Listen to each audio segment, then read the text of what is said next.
Man, when I say that Mike and I just made it, I mean we just made it. I mean, Just made it. just what a day. All right, man. We're gonna get going here. We got a special guest. We got the stuff to talk about this off season. Matty Ice to the booth. That's one thing we got to talk about later on in the show. Oh! Yeah. So let's get going, boys.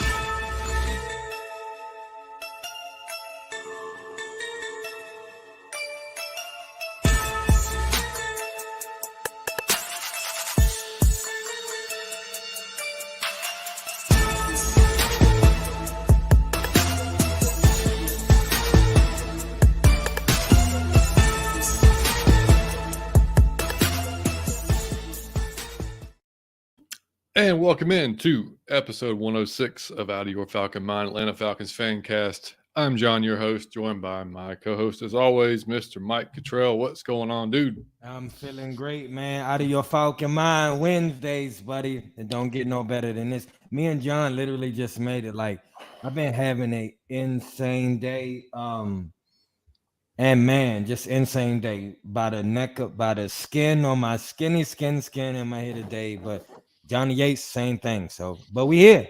Yeah, man. Yeah, we both had some busy days, but man, we've been trying. We got to go ahead and bring on our guest because we've been trying to get him on for a minute now with our schedules, and we finally got him, man. Mr. Terry Twisted Towards TV. What's cracking, brother? We got him. Terry, what's up, Turn man? me up in the headphones, man. Shouts out to John. Shouts out to my man Mike. The What's energy up? is back. Appreciate you guys for having me on, man. I love the conversations you guys have. John, great questions. Mike with the energy. Hey, listen, it's gonna be a good show. I came to bring the pain. Hey, I love it. Damn right, man. I'm glad we finally got you, Terry, because we have been trying to get you for so long. So thank you for coming, buddy. For sure, man. Anytime, anything for another Falcons fans, I'm interested, man. For sure. Yeah, Let's get talking about it. Yeah, man. When we first started off, I mean, I think you and I were on like the thing with Pound for Pound with like 16 people on there, and that's how. And we had just got started at that point, so we were kind of like just filling out like who everybody was, and we, saw your channel. We're like, damn, we got to get him on eventually because just the energy, man, everything you bring to the channel is great, dude. So yeah, we're glad to have you on, man. If you're here tonight for the first time, make sure you hit the subscribe button and the like button for us, man. Just helps us get out there to more Falcons fans, get more visibility on YouTube. Hey, Mike, we just passed 6,000 audio downloads this week, brother. Oh, new milestone. I love it. Thank y'all. Hit that cash app for them, man. Show some support to these brothers, man. We need to do that. We haven't thought about that. We got to. We have to. We're 560 subscribers. We're getting close to 1,000 now. So we'll get there. We'll get there. But yeah, man. So obviously, if you're listening to this now on Spotify, iTunes, just drop us a 5-star review, and that will help us on those platforms as well. Man. So the Falcons. We'll start off with just a few of the moves they made, man. They signed 3 dudes from the XFL and 1 dude from the CFL, and they cut Jermaine Urfetti, which I was not surprised, but kind of surprised. But because he kind of been the backup there for a bit. But the draft. Exactly. So it's getting. All the rooms are getting full now, man. The CB room's getting full. There's a few few little positions that that are going to be a little tough to make. They're just hitting it off the first of the XFL signings, man. 2 guys from the St. Louis Battlehawks, Lucas Dennis and Laquel London. Dennis is safety. London is a defensive lineman. Both had good seasons with the Battlehawks, man. And then Barry Wesley came from the Seattle Sea Dragons. He was offensive lineman, played every position on the offensive line. So, of course, they love that. The more versatile they are, that's the kind of dudes they like. So, he said it basically, and I'm just pulling off our boys from the Falcoholic here. And then the guy they got from the CFL was Jamal Peters, and he led the CFL in interceptions. So I love that. A dude that we did get Alfred from the CFL, and he's turned out pretty well so far. So, but yeah, any thoughts on that? On those few moves, Terry? I know the defensive end. He actually played some tight end a little bit in the XFL. Yeah. Didn't he catch a touchdown or something? He did catch a touchdown. Yeah, that XFL is good, man. It's definitely not around the NFL time, so you getting more eyes put on you. It's potential. I mean, I think everybody out there has a chance to play in the NFL if they actually take the work ethic and put it on the field. So these three people coming to the NFL shows Terry Fontenot trusts the process. When he went to find D. Alfred, what did Alfred do versus the Browns game? Yep. Seal the deal. INTs, respectfully. Absolutely. Yeah. If we're gonna look at our defense, we're missing turnovers. That's why we went and got Jesse Bates. That's why we went and got more D tackles to rush the QB to get those passes off faster than normal. So the safety signing, I think that's good. I don't know where he's gonna play, quite frankly, because we got 3 safeties right now. So I mean, and then you have the corner, the 6'3" that came from Seattle. He can play safety too. So it's like I don't know about him, but the D tackle has a chance. The lineman for sure has a chance with Arthur Smith at the helm. He's taking all linemen he can. So yeah, 100%. Yeah, and yeah, I think that I forgot about that DB. Yeah, he's what 6'4", like 6'5". He's a giant DB. From Seattle. Yeah. 6'3", and he played with Jesse Bates. He played in the Super Bowl. Yeah, so I mean, yeah, it's gonna be that's gonna be fun to watch those battles, man. It doesn't shock me at all to see them bring like this many people together, because that's what they've been saying all offseason. They want to make it a tough roster to make. And I mean, Terry, I don't remember the last time I've heard those words, dude. Competition. Mike Smith, maybe. Mike Smith, I guess. That's been about it, dude. Yeah, Dan Quinn wasn't really into that. He was just more physical and speed. It wasn't a competition. T-shirts. Yeah, he loved T-shirts. Embrace the suck, whatever that means. I don't know what that was. That was crazy. That's probably the worst phrase I've heard from the Falcons. All brakes, no gas, baby. All brakes. That's it was actually all gas, no brakes, but it ended up being a hell of a lot of brakes and no gas. But anyway, let's jump in the chat real quick. Miss Pam, what's going on? Miss Pam, shouts out to you. Jordan, what's going on, bro? Good to see you, man. Carrie, what's up? Carrie, what it do, Carrie? So what up, John? Feels like it's been a while. Missed the last show since it was a weekend. Hope y'all doing. Yeah, we're doing great. And yeah, thank y'all. We did have a Saturday show because our schedules were kind of jacked up last week. Pamela said, love Matty Ice in the broadcast. Look, he's gonna be great. We're gonna get on to Matt in a little bit. Stuart, what's up? What's good, brother? Oh, look who's in the house. And you on 100. What's good? Berto. And make sure y'all check out 95 North and Falcons Talk Show. Berto and Smitty bring it, man, every week, man. Kendra, what's going on? Good to see you. Glad you made a show too. Slogan master. Yeah, he was, man. He absolutely was, man. God lucky that season went good for him, because the jury was out if it wasn't for that damn season. Let's be real. He started that season off bad. That Buccaneers game. Oh my goodness. Oh man. 31-23 when we was getting the shit beat out of us. Oh my God. Like we was finna be on Dan Quinn's head until Matty Ice turned up week 2. So he's lucky. There you go. I'll never forget that Dallas game, dude. The kickoff. Oh man, that was one of the worst. Yeah, man. But they didn't know the rule. I've never seen 4 dudes just standing around a damn ball on a kickoff. Like, not Julio was in there, wasn't it? Wasn't Julio part of that too? Like he just looked too. I don't know, dude. Man, that was embarrassing. I turned my shit off and walked out. I couldn't even watch it. I could not even watch it. I was like, no, I'm good, man. But you know what the issue was with that game on defense? But we'll get into that. I'm just gonna say. He said all brakes, no gas, or whatever. All gas, no brakes. Yeah. What did they do? That second half, they stopped blitzing. Deion Jones, he was playing coverage. He didn't blitz no more. Yep. And it caused the game to change. Dak Prescott had too much time, and they came back from 20-some points. Man, Mike and I talked about that on Saturday, dude. Like, that's one thing we want to see this season, even from this regime, because we thought like the first season with Arthur, he would learn from some of the mistakes, right? Like going up big, taking the foot off the gas a little bit. And then I'd be damned, the first game against the Saints, we start chilling in the third quarter and they come back. And I'm like, dude, what the hell? You talking about the Marcus Mariota fumble? That game. Yeah, that game. But I mean, like, because we were up by however much in that first game of the season.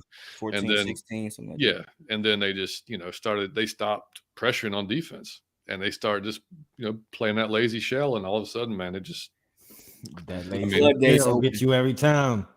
Yeah, ridiculous, open, bro. Super Cantra. Said, do you guys still believe Corey Davis will leave the Jets after they picked up Aaron Rodgers?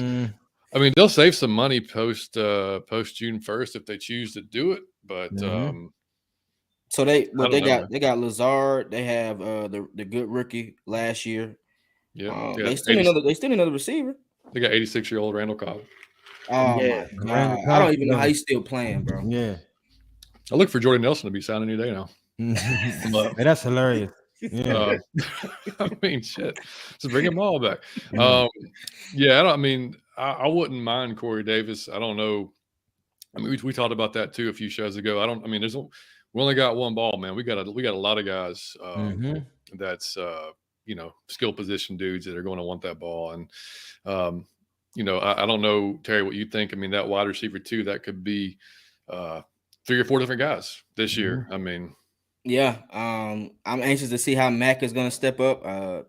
He had a good year previously, but he hasn't pretty much shown what he's capable of doing because he doesn't play a lot of games consistently.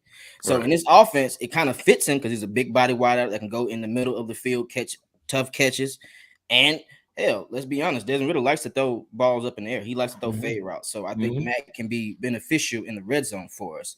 Now, the whole field, I don't know about that. I think it's going to be more so Drake, Kyle Pitts, and the running backs. I mean, Mac doesn't really seem as a person that's going to stretch the field. He did it a little bit with the Eagles because, they go down the field more. But previously, he wasn't doing it with the Dolphins. So, I mean, like, it's kind of skeptical. I feel like the person who's going to get the deep shots, I think, is going to be Scotty Miller. Me too. Kyle Pitts. I think let's not forget about the tight end room now.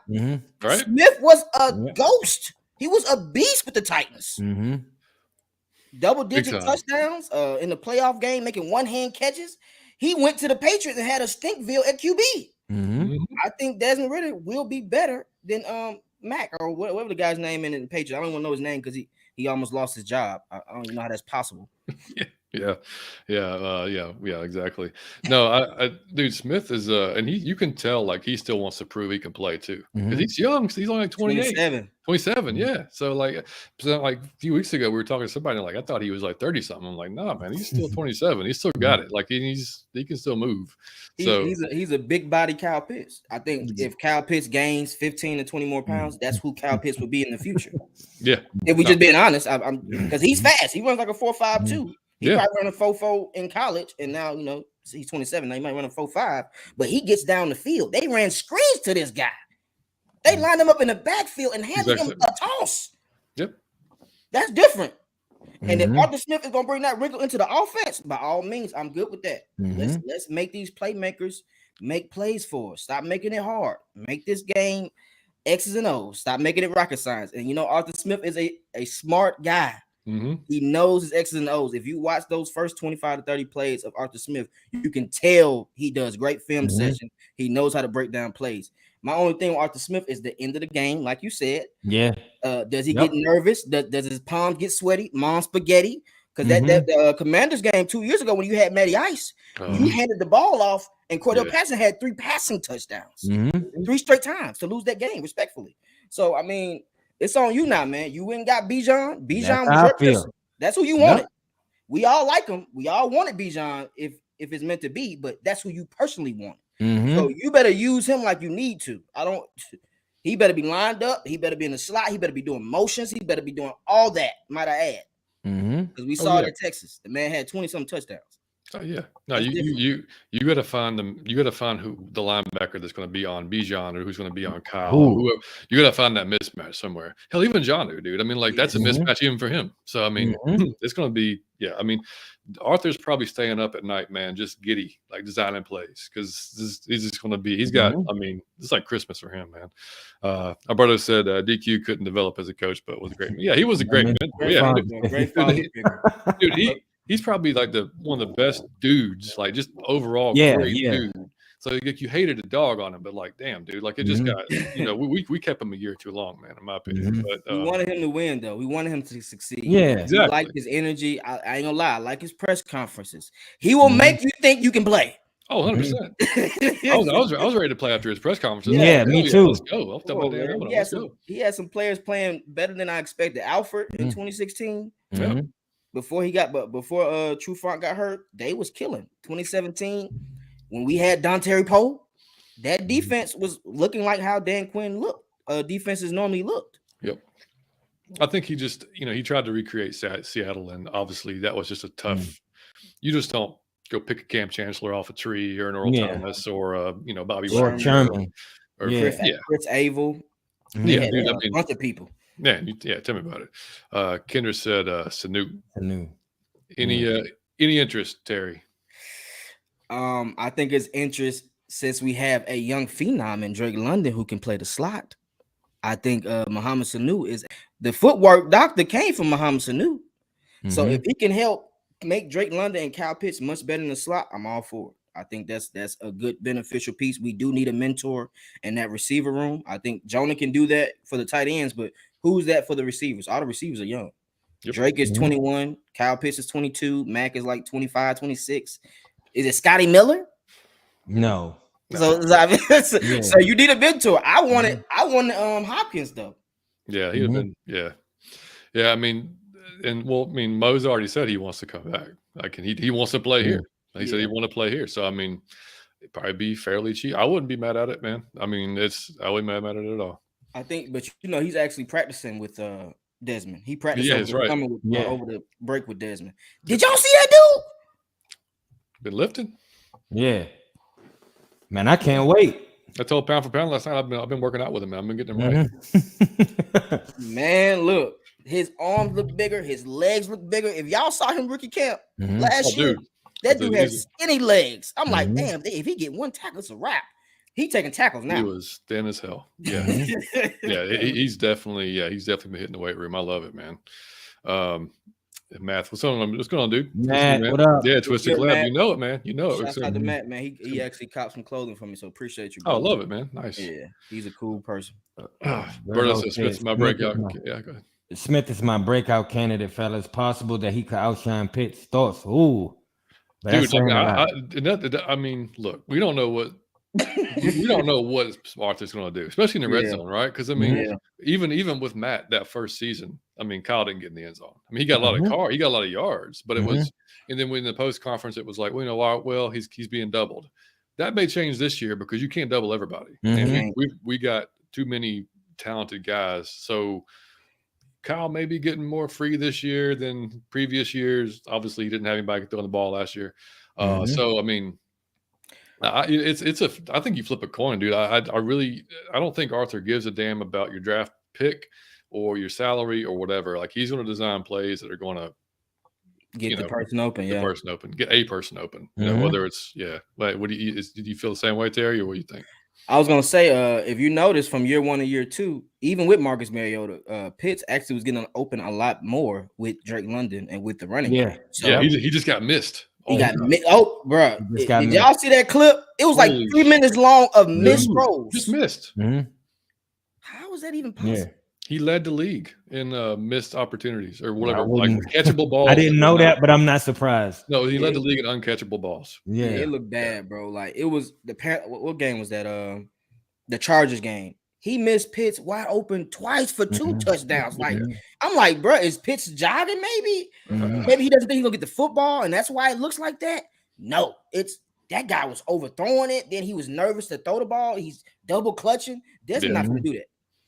If y'all watch that Ravens game, that Saints game was tough. I understand that. That was his first week. Absolutely. He came back for that Ravens game, and he was looking for Drake. He didn't care who you was around. My player's better than yours. And Kyle Pitts didn't get that benefit. So I'm anxious to see how mini camps, OTAs, training camp comes to where Ritter and Pitts gets jailed. It's gonna be a wrap for the league. Because you can't stop him. It's hard to stop that man. Just realistic. Who you gonna double? It's bring your corner down here. Bring the corner. You want to put your best corner? You want to put Jalen Ramsey on him? Okay, if we playing them, Drake is gonna kill this week. That's on you. Pick your poison. And that's what we want. We want that 2016. Pick your poison. Yep. And I mean, you look at the guys they brought in, and we'll I won't get your thoughts in a second on free agency, and I was listening to our boy Aaron today on Locked On Falcons, and he said, I mean, like they just brought in football players. Like, it's just all around football players with with attitudes, with chip on their shoulders, with they all got back of the football cards, man. Like they all have they all got a damn career, and and whether or not they may not be the fastest or whatever, but they're all just good football players. So work ethic too. Work ethic, yeah, that's huge, man. False start, what's going on, brother? False start. What's good, false start? Jay. What's up, Jay? Oh. Knees are weak, arms are heavy. Go. Yeah, mom spaghetti. Jordan said, I feel like no one is really mentoring the Jonnu edition as much. Oh, mentioning the Jonnu edition as much. Could be a real sleeper for us. Yep. He could. He just gets what happened lost with the Patriots. That's why. Yeah, he just gets lost in the shuffle because of all the dudes that we've added. I mean, like it's just he was the first one too. He was the first free agent signing, so it's kind of like seventh round pick for him, and it kind of went to the wayside. So speaking of the free agency, man, I mean, I know, how we felt about free agency and everything. How did you feel about Jesse and Jonnu and all the guys we brought in, man? Hold on. Let me get my notes right, man. I got the notes for you. Give me a quick second. You want to talk about Jesse? Yeah, he prepared. Let's do it. 16 games, 4 years, $64 million. Good deal. I'm good with that.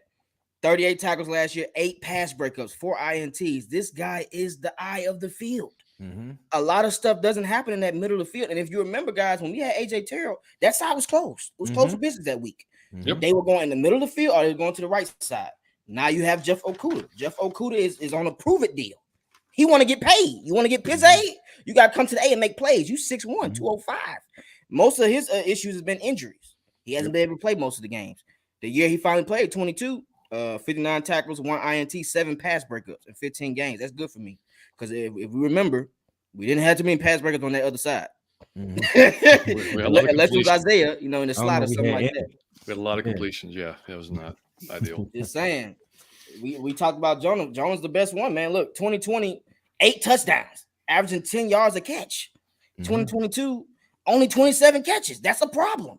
Who else is on the Patriots offense to where he don't get the ball? I don't think he wasn't a good fit for their scheme. And I honestly think that when you have a guy like his and he comes in the scheme, and we already know we running 2 tight end sets. We already know that, right?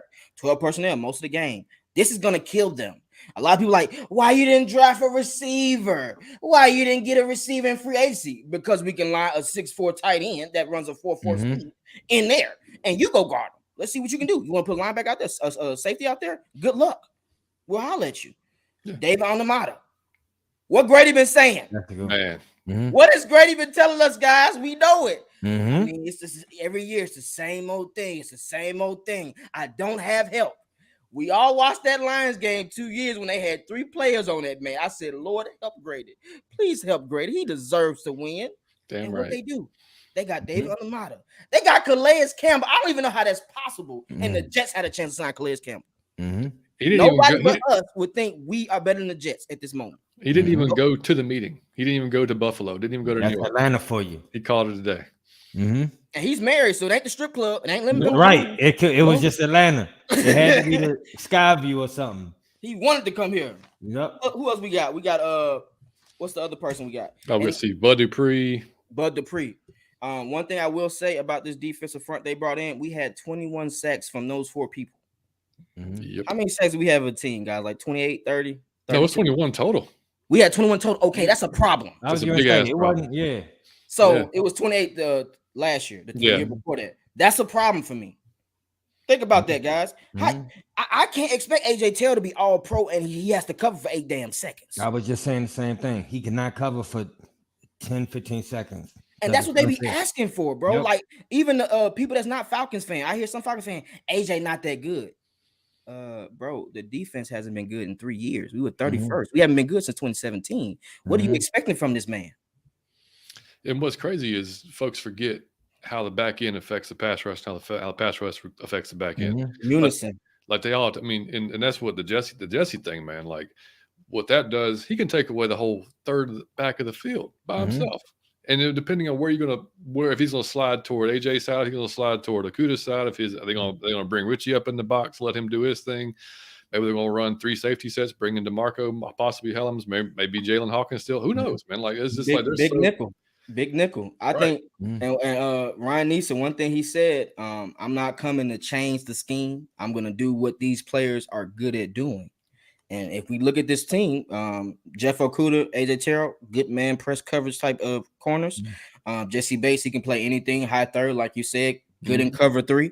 I think cover 3 will be run a lot more compared to last year because of Jesse Bates. And when you have 3 safeties, let's admit now, Jalen Hawkins can make plays. If you watch that Saints game that week 1, he was all over the field.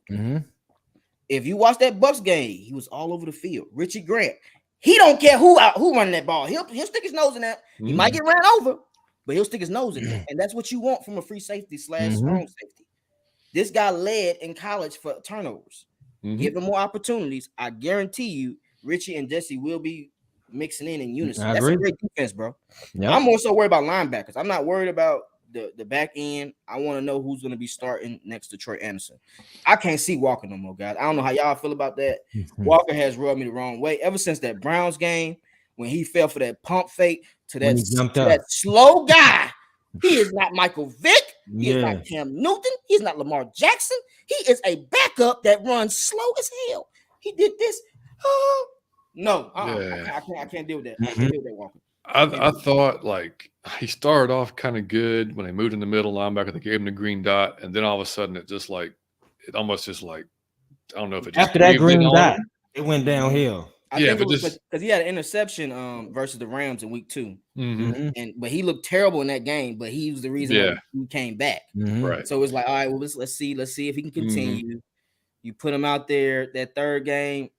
It looked like it was time for Troy to come out there. It looked like it was time. And Troy took up. I honestly felt I saw Troy moving up after that Bengals game / that 49ers game. I said, okay, I see why you drafted him.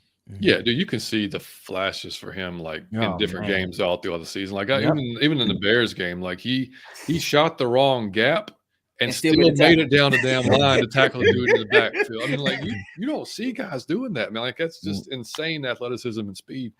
Who does he remind you of though? What in defense from like our Falcons or in general anybody? Who? I'm just dying to hear this. Who you saying? In coverage, I think he can be the next Deion Jones. I mean, he moves like a young Deion. Yeah, absolutely. He has hands. He's played QB. He knows how to read. That's a possibility, guys. Yeah, I can see him making plays on the ball a lot more in this year 2 because we're gonna have more pressures from the defensive front. Yeah, I thought that we kept thinking that we eventually see like a Rashaan Evans signing eventually because he might come. But I mean, at this point, I don't know, man. I don't know if he's gonna bring him back or not.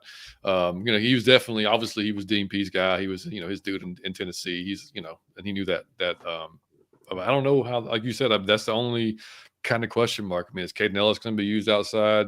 Is he going to be used mostly pass rusher? So that whole they're gonna mix it up. I think in the regular sets he might play middle, and then they're gonna blitz him some from that. And then as we get into nickel and big nickel, they might move him to the edge. My thing is like I kind of feel like people are saying we need pass rush, but I look at it like AK had a lot of pressures. Malone didn't get a chance to get a lot of playing time, but when he did, he made plays. You can see that bull rush. You can see him bend that edge. You still have Lorenzo Carter. Hell, let's be honest. Lorenzo Carter probably would have had 7 sacks if they didn't have him in different positions. Like that Bears game, they had him spying Justin Fields. They had him dropping into coverage. I'm like, bro, I know he's an athlete, but damn, like he signed him to rush the passer. But when he made that play versus the Panthers, I said he's coming back next year. I already knew it. Yeah, you saw last year. You saw those guys being used because of a lack of depth. Like we just didn't have. That's what it was. Yeah. I mean, they were like, they were being asked to do things they're not comfortable doing. Just I mean, because of we didn't have anybody behind them. But I mean, just looking at Mike and I've talked about it before, like just the bodies that we've added and how close Ebiketie was last year, man. Like I think he could be unlocked this year, man. If you talk about guys getting occupied in the middle, and he could have a seriously nice little year for himself. Look, and that's why you say that the rooms are getting full. Is because of what happened last year. If y'all remember when everybody was getting hurt last year, he was going to get cheerleaders. He was going to get somebody out the stadium, somebody who was on condiments, on hot dogs. It was everybody. So I'm thinking, like we can. I don't care, man. Let's get a full. I don't care. I just need some backups in case some good ones at that, because you can't afford to go from 1 to 4. Yeah, that was crazy. It have to be a small drop if your backups come in. It drop from grade A to C or D, and I think that's what he focused on. But he killing it. AK had hurt his forearm for like 3 or 4 games towards the end, so that's probably why his production had dipped. If people forgot after that Washington game. Yep. Yeah. So, I mean, this on y'all, man. Y'all tell me what y'all want to talk about, man. I'm ready, man. Whatever we want to talk about the wins and losses. What y'all want to talk about? Let me know, man. Oh, we got it, man. Super Contra said, any chance Matty Ice gets picked up by the redemption story after he was cleared, or is it more to the story than teams are getting? I don't think so. Yeah, I don't think they're touching him, man. Yeah. I feel bad for him if he's literally was completely had nothing to do with it. Because I mean it wouldn't be the first time that's happened. I mean, at all. But just with the way the Falcons, with the way Terry and them are, I just don't think that's gonna be something that the call they make. Plus, I mean, punters not we got a pretty good punter. I mean, he booting it. Yeah, I mean, did he come from the Saints too? I feel like he played for the Saints. Because Terry is a sneaky guy, man. He's taking people. He done got everybody over there. Yeah, our Saints buddy who comes on the show, man. Like he was pissed off that we got Terry to begin with. Then we took his defensive coordinator. Then we took 2 of his defensive linemen. Like he's not been happy, dude. He's not been a very happy man. I love it. Jay said, "We all know Pitts have the talent. Just got to get the ball. Yeah, got to get him the ball. Exactly. What's going on, Uncle Steve? Uncle Steve, what's good, brother? What's good? Make sure y'all check out Uncle Steve's Lounge, man. Fantastic show every week. John Mike, listen, breakout player, Hollis, comeback player, Pitt, Swiss knife player, Alberto, Felipe.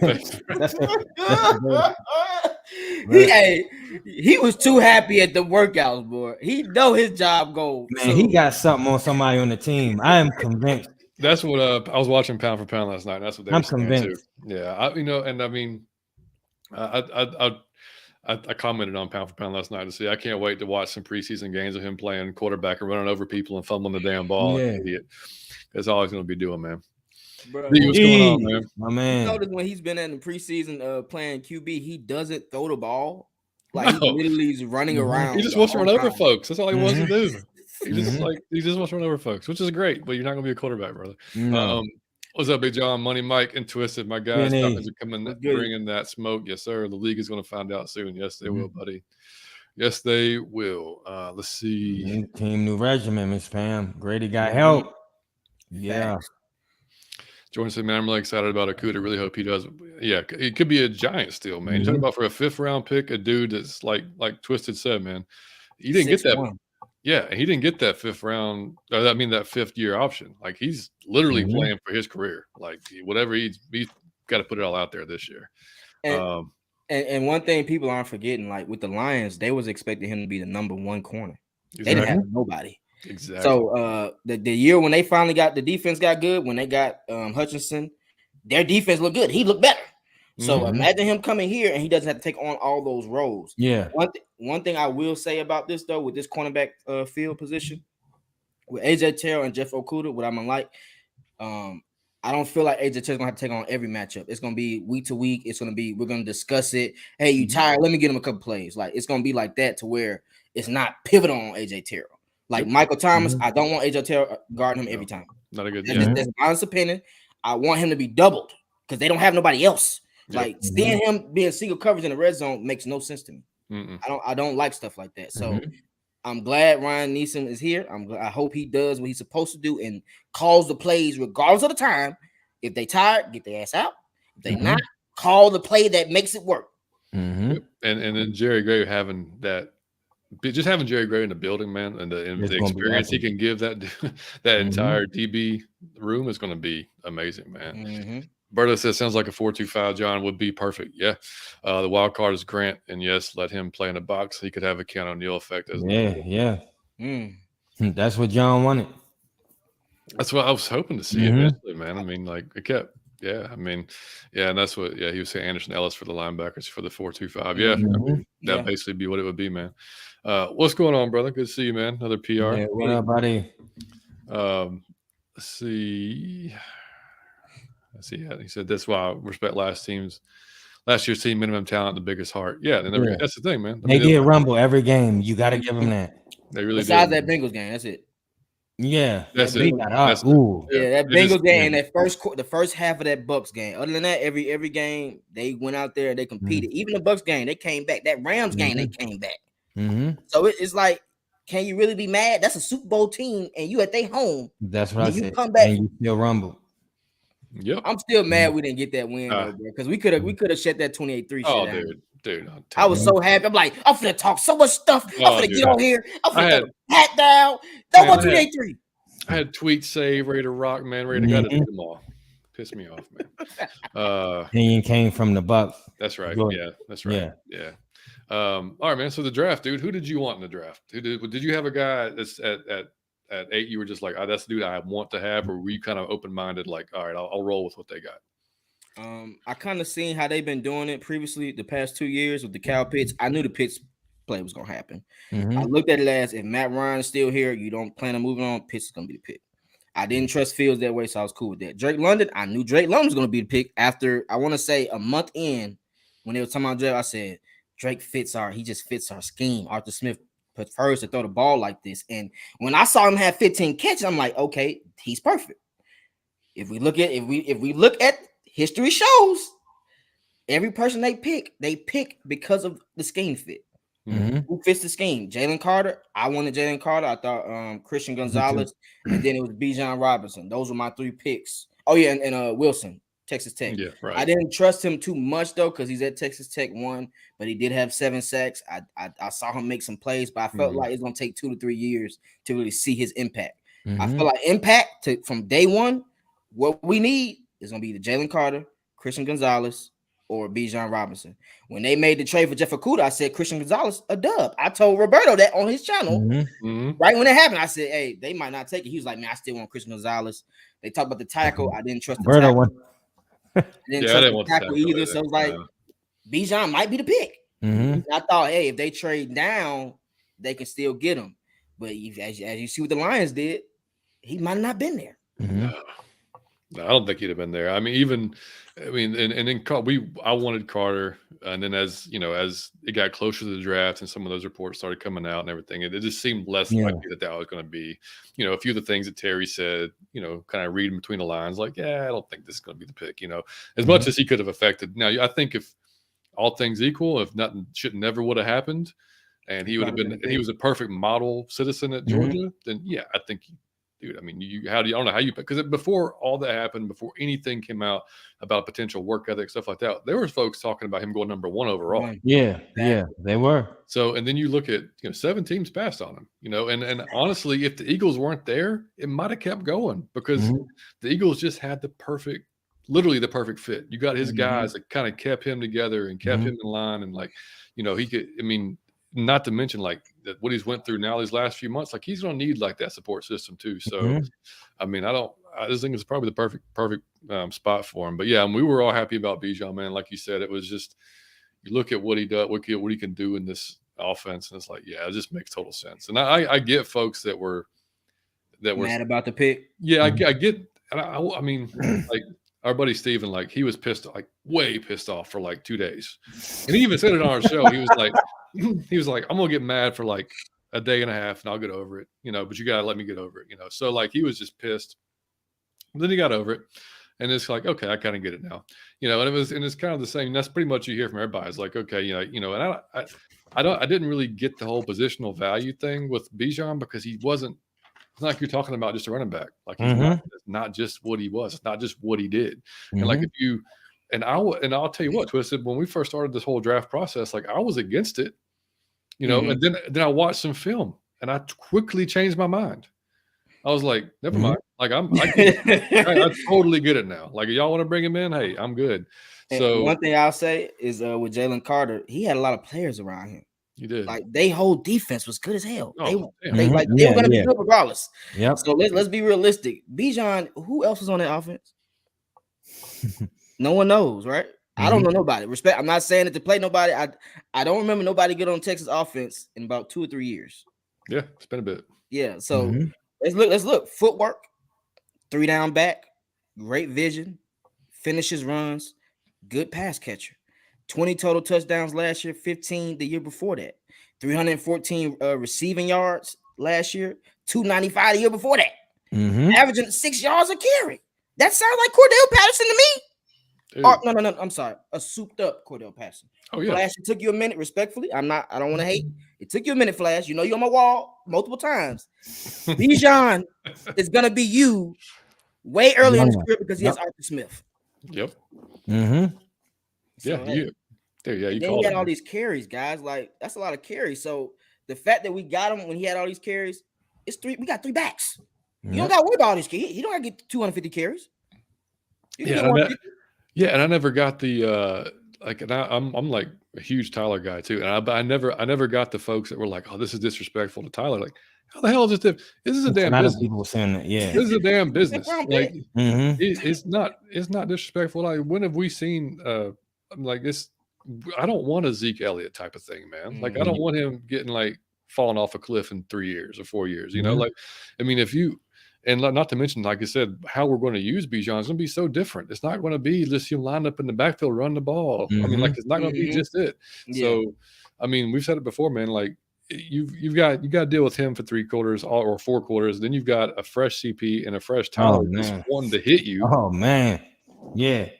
And a pissed off offensive line. I mean, let's talk about jokers. Let's talk about Matthew Bergeron, man. Like 6'5", 320 pound dude. I mean, like just from what I can see at rookie minicamp, man, that dude looks comfortable as hell around those guys, man. Like, he looks like he should be there, like he's supposed to be there. He looks like a first round type of pick. You know, and that's, I mean, they were talking. You remember they said the Cowboys were talking about taking him in the first round. Yeah, and they took Matty Smith instead. And I said before, like on our draft show, man, I was like, how many times the Cowboys miss on offensive linemen? Not too many. Not too many. Yeah, they do. So I can see what's up, brother. What's goody, brother? How does everyone feel about Zach Harrison? Do y'all see him developing his starter down the road? Definitely has physical tools to it. Thanks, Jordan, man. Appreciate the question. So. Well, you start off, Terry. What did you think about Zach Harrison in the 3rd round? He's a potential player in 3 to 4 years. I think he's a project. He's kind of like a Ryan Neeson type guy anyway. He gives me like Davenport, Cameron Jordan type vibes. He's 6'3". He can be versatile. I think he can play the 2 technique or 3 technique or 4 technique. Quite frankly, he can line up with his hand in the dirt, or he can line up standing up. I see him doing both. He's not as fast as you would like for him to play the edge, so I think he might play more so like the Calais Campbell role as he gets older. So it's good that he's going to be able to learn from Calais, learn from alma mater, and learn from Grady Jarrett. He could potentially be. And guys, let's not forget who we got. If it wasn't for T. Cole making that terrible play in the Chargers game, we would not be thinking negative of him, guys. That guy is a beast. Damn right. He made a lot of plays last year before he got hurt. Sure did. I'm trying to tell y'all, if y'all watch that film, go check it out. He's swimming off guys. I remember one play, he was yelling at Grady like, I got the play. I'm finna make this play. And got off the block and made the play. And how much better was Grady with him next to him? Yep. Oh, man. Night and day. Grady was unstoppable those first 4 games. Yep. Yeah, and I mean, so yeah, I agree with you on Harrison, man. And good thing for Zach is he didn't have to step in and be like the man right now. He's got time to learn. And like I totally agree, man. He can be that 4 technique if you're going to run that, the odd fronts or whatever. He can. He's big enough to. He's been a good run stopper. That's never been an issue. It's always been the pass rushes. He's kind of been like he has never really reached that potential yet. But he does I don't have mind pressures. it at all, man. He gets pressures. Yeah, he just doesn't finish. Because he's not fast enough, quite frankly. But I think, hell, I don't need him to get sacks. I need him to push the Powell and AK and Malone or Lorenzo Carter or Ellis to get the sack. We're gonna be blitzing safeties, gonna be blitzing corner blitzes. There's ways to get to the QB, guys. It's not just the defensive end. Oh man, I mean the potential we have to. I mean, you talk about what we could look like as far as turnovers go this year as compared to last year. Oh man, like we had a potential to like just make that even like look like a Madden game this year compared to last year. I mean, you remember 2012? Oh my god, that's one of my favorite. That's one of my favorite teams. In the league. Yeah. We was 4th in the league in INTs. Willie Moe, Thomas Deku. Willie Moe. Do I see something? I slick see something. Jesse Bates is a hell of a lot better than Thomas Deku. Respectfully. Oh man. Willie Moe, I ain't gonna put nobody over Willie Moe unless it's Cam Chancellor. Respectfully, Willie Moe is different, but catching interceptions, Richie Grant can compete with Willie Moe because Willie Moe is just good at reacting. Yeah, I think Grant, he knows how to recognize a play and go attack faster. Yeah.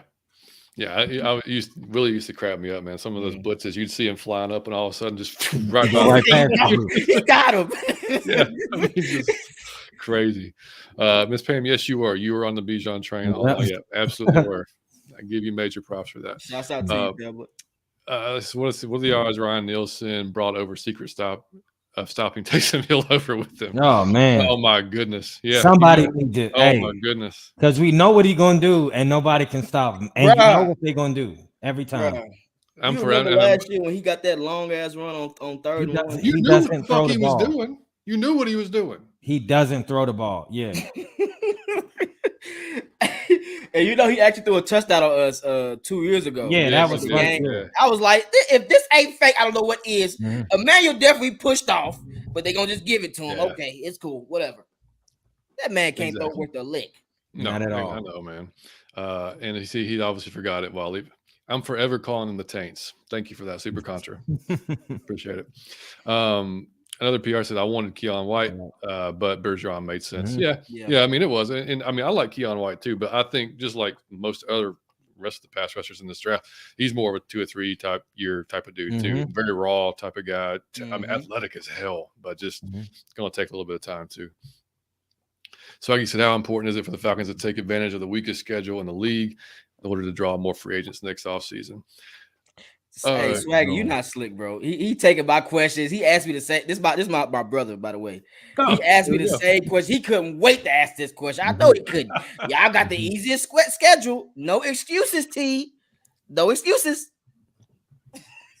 How is it important? I don't think it's. I mean, like I can't call it with the easiest schedule. I just can't do that because it. On paper, it is. That's it. That's all it means. That's all it means. But it's like having somebody on like resume that's like a girl. She might be attractive as hell on paper, and then you see her and she look like flaws. Yeah. So you can't just do. Oh, we got the easiest schedule, so we ought to beat it. You can't really do that. So I can't really get into that. And yeah, I mean some people think like football is so different, bro. It's not basketball, it's not baseball. Yeah. Each year you have a different team or different teams that comes through out of nowhere and look good. We remember Seattle. Seattle was not supposed to be good this year, guys. No, where they come from? Yep. The Chargers a couple years ago, they weren't supposed to be good. Where they come from? Like it's a process, guys. Like they all get paid. Each person has trainers, each person has coaches, and they have a chance to get better. So, hey, if they believe in the process, that's why you got to have a great head coach, a great GM that knows how to push the envelope, knows how to get the best out of their players. And quite frankly, Arthur Smith is that. Sometimes he may be arrogant. Sometimes he might not give you the information you want in interviews, but like hell, the motherfuckers play for him. If you saw that line after that 49ers game, when they was chucking them beers down, they look very happy to be next to him. Yeah, right. 100%, man. And as far as drawing free agents, man, I don't think we're going to have that problem. Regardless, I mean, I don't think. And we got more money coming in. We're going to have. It speaks volumes. And we went through the schedule, Terry, on our last show, man, and we kind of came out with. I mean, Mike says 17-0, but we, realistically, man, I think the floor is probably 9, and then like up to 12, 13 being the top ceiling, So look at what's the floor, Terry? I gotta hear this from. I say 17. John say 9. What you saying is the floor? So shouts out to y'all. I did a video on Falcons 23 schedule, wins and losses yesterday. So I had the record being 12-5, 11-6. The losses I had was potentially the Lions. I think that's gonna be a close game. It's at Detroit. Potentially the Commanders. But that's a toss-up type game. It's a toss-up type game. So that's why I say it may be a loss. The Jets, potential, but I think that's going to be a close game. I think that's going to be a nail-biter type game. And Desmond Ridder's going to show me something this game. I'm saying it's going to be a loss. I want him to prove it's not going to be a loss. That Lions game earlier in the season and that Jets game is the 2 games I have scored or circled for Desmond Ridder. I want to see what he can do. In Cincinnati, in high school, winner. Teams we don't know, players we don't know. Some of these players did not make the NFL, and he's won games. He got the shit beat out in the championship, of course, because that's the SEC, respectfully. But he won games. you have a lot more talent than you did last year in those 4 games. You got Pitts coming back. You have a way better Drake London, might I add, because we all know Drake got a lot better as the season went on. You have Junior Smith now, and you have another dynamic running back. Like Desmond should be killing with this offensive line. Dude, and I'm glad you said that too, because that was gonna be one of my next things we get into is it kills me to see like posts on Twitter with folks like somebody will post a video, like Jordan Palmer had a video, and that's who he works with, and he was talking about how he's a winner and his leadership and everything, and folks wanting to say like, hey man, can anybody just show a video or tell me something that doesn't involve him being a leader or a winner? Like, what exactly do you want him to say? Like, he can throw the ball as well, and I mean, like, of course he can. Like, if you have eyes, you can tell that the man's got a strong arm, like, right? If you want to look at his RAS score, there was elite in everything of his athletic at the combine. Ran a 4.5, 4.4, 4.5 speed. So I mean, athlete without a doubt. But winning is he can't apologize for his. The fact that he played at Cincinnati and he won, like, what are you supposed to do? Like, he won. Like, that's part of him. He's been a winner. His leadership, that's kind of important for a quarterback. Like, way up there as far as like things you look for in a quarterback is leadership and how you handle the team and how you handle each player on the. I mean, like we've sat here, Terry, and like, I don't get the folks that are just like. If you're a fan of the team, you should want him to succeed. That just only makes sense. Exactly. Like, you may not like him. You may have wanted somebody else in the draft. You may have wanted to go get a free agent or whatever. But if you, at some point, you got to look at just everything all the interviews, all the work he's put in, everything, and be like, okay, this dude is literally giving everything he's got. He's in a different realm. He's not a rookie guy he's not single. He's married. He's had a kid for a few years now. This is different for him. It's not just a job. Like, he's trying to set himself up. Like, he really wants to, what he said when he got drafted, he really wants to take us to a Super Bowl. And I sure as hell hope he does, because we would love to have it. Yeah. So, I mean, like, some of it, I just, I don't get, man. Like, I'm not saying he's going to be a Hall of Famer, but I'm just saying, damn, give the man a chance. He had 4 games, which he improved upon, each week. And now like you just said, you surrounded him with an immense amount of talent, and he fell into the perfect. And that's what people overlook so many times with quarterbacks, man. How many early quarterbacks we see taken fall into a bad system or something doesn't work for them, and they go to hell. Sam Darnold. I mean, right? That's just one of them. I mean, like Zach Wilson, Sam. I mean, you could just start naming. Oh my, bro! Don't even bring up fake Johnny Manziel. They want to take his trash self. That's why I say I can't listen to these people. Like Mike said last Saturday, I'm not gonna argue with you on social media. I'm not. If we are not homies. If we are not friends, I'm not going back and forth with you. Respectfully. You want to talk to me? Come on my platform. We can talk about this. But I mean, a lot of people might say, "Well, Desmond Ridder, he's a 3rd round pick." Russell Wilson was a 3rd round pick. Yep. If you have a 3rd round pick and he actually leads to success, how much money do you have of those 3 years to build around this player? So you should want him to succeed. And then there's another fault. Well, the Bucs, they sat their players. Well, he was a backup, so it looks like he was going against the perfect team. If I'm not mistaken, get your money up, man. Get your hustle up. And what did he do in that game? Drake London killed. That secondary wasn't backups. They still playing. Drake London killed them. So I mean, hey man, like you can't entertain that, bro. Like if you're not actually watching the Falcons consistently, if you're not going to training camps, if you're not actually watching the film rooms and the interviews, and they don't, you're not gonna know. You're just gonna speculate. ESPN tells you partial. They only talk about teams that they care about or they want, that they get more clicks for. So they're not gonna talk about the Falcons, but they will now that Matty Ice is on CBS. They don't have no. There you go. You're damn right. Hey Terry, do you need to roll, man? Or you good? You gonna roll and come back? Oh, I can roll and come back. I got you. Okay, that's cool. Yeah, yeah. So yeah, you can come back in on this turn. Yeah, man. I got you. I got you. Production split once. Q went out. Yeah, he did. Yeah, Terry just had to run off to. But he's coming right back. He'll be right back. He's gonna do something crazy and then come right back. It's hilarious. Well, starts said one thing about Harrison, man, gets to the QB, the ball often comes. Yeah, that's true. That's true. He did have a lot of. Yeah, you're right. He did. Yeah. Hopefully, dude. Hopefully, man. I talk about Nielsen. Yeah, I hope so, man. I said another PR said no predictions until we see QB1 Texas snaps in the preseason. Yeah, he will. Yeah, well, just in general, man, you can't. Yeah. You can't at all. Push Debo into the dirt and those Saints page rest. That was a good one, Foster. Yeah.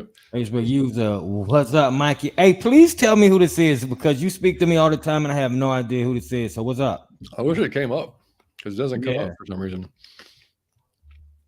What's up? So definitely got more money coming in next year. Yep. Not to mention Calvin really need to ball out every game except London.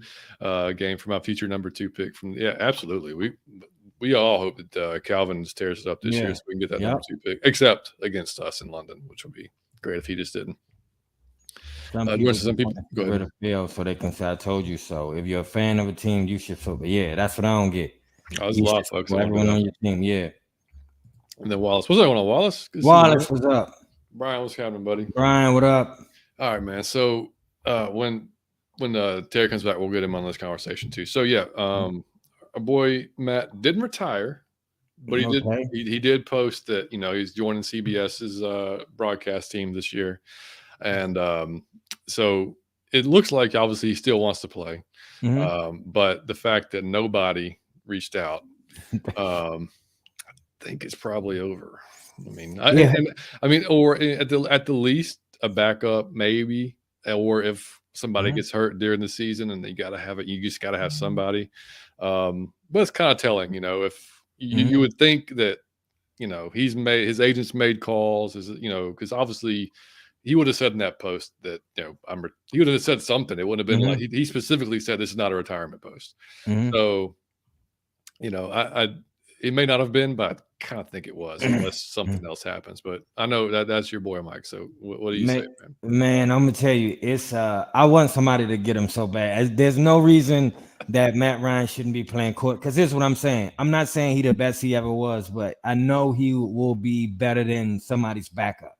So he can go in, and if nothing else, he can mentor your rookie quarterback. I really wish the Falcons were hired to do. It would just cause a whole thing. Because if he was the backup, it would be a whole thing. Yeah. But at least like a consultant, just to teach Desmond Ridder. If anyone could do that, I wish it was Matt Ryan, man, how to be a professional quarterback. But man, I'm so happy.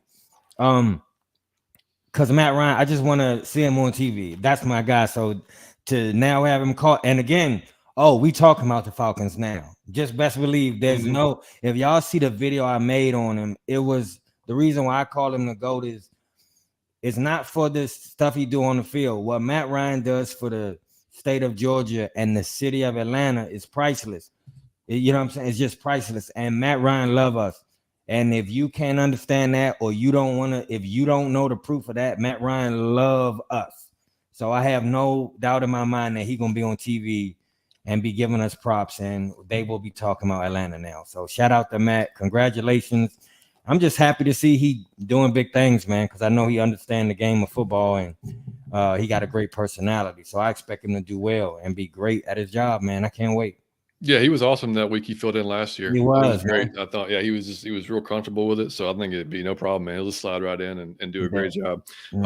Y'all might have seen by now, man, Seth Wickersham on ESPN had an whole article about Matt, and basically, the Super Bowl and how essentially that moment could have literally changed his entire outlook as far as being going into the Hall of Fame, or just being like that very good level. And that's a conversation that's been had around here for fucking ever. Like everybody, you think he's a Hall of Famer, or you think he's just pretty good, or the one dude who didn't think he was even good, which is just ridiculous.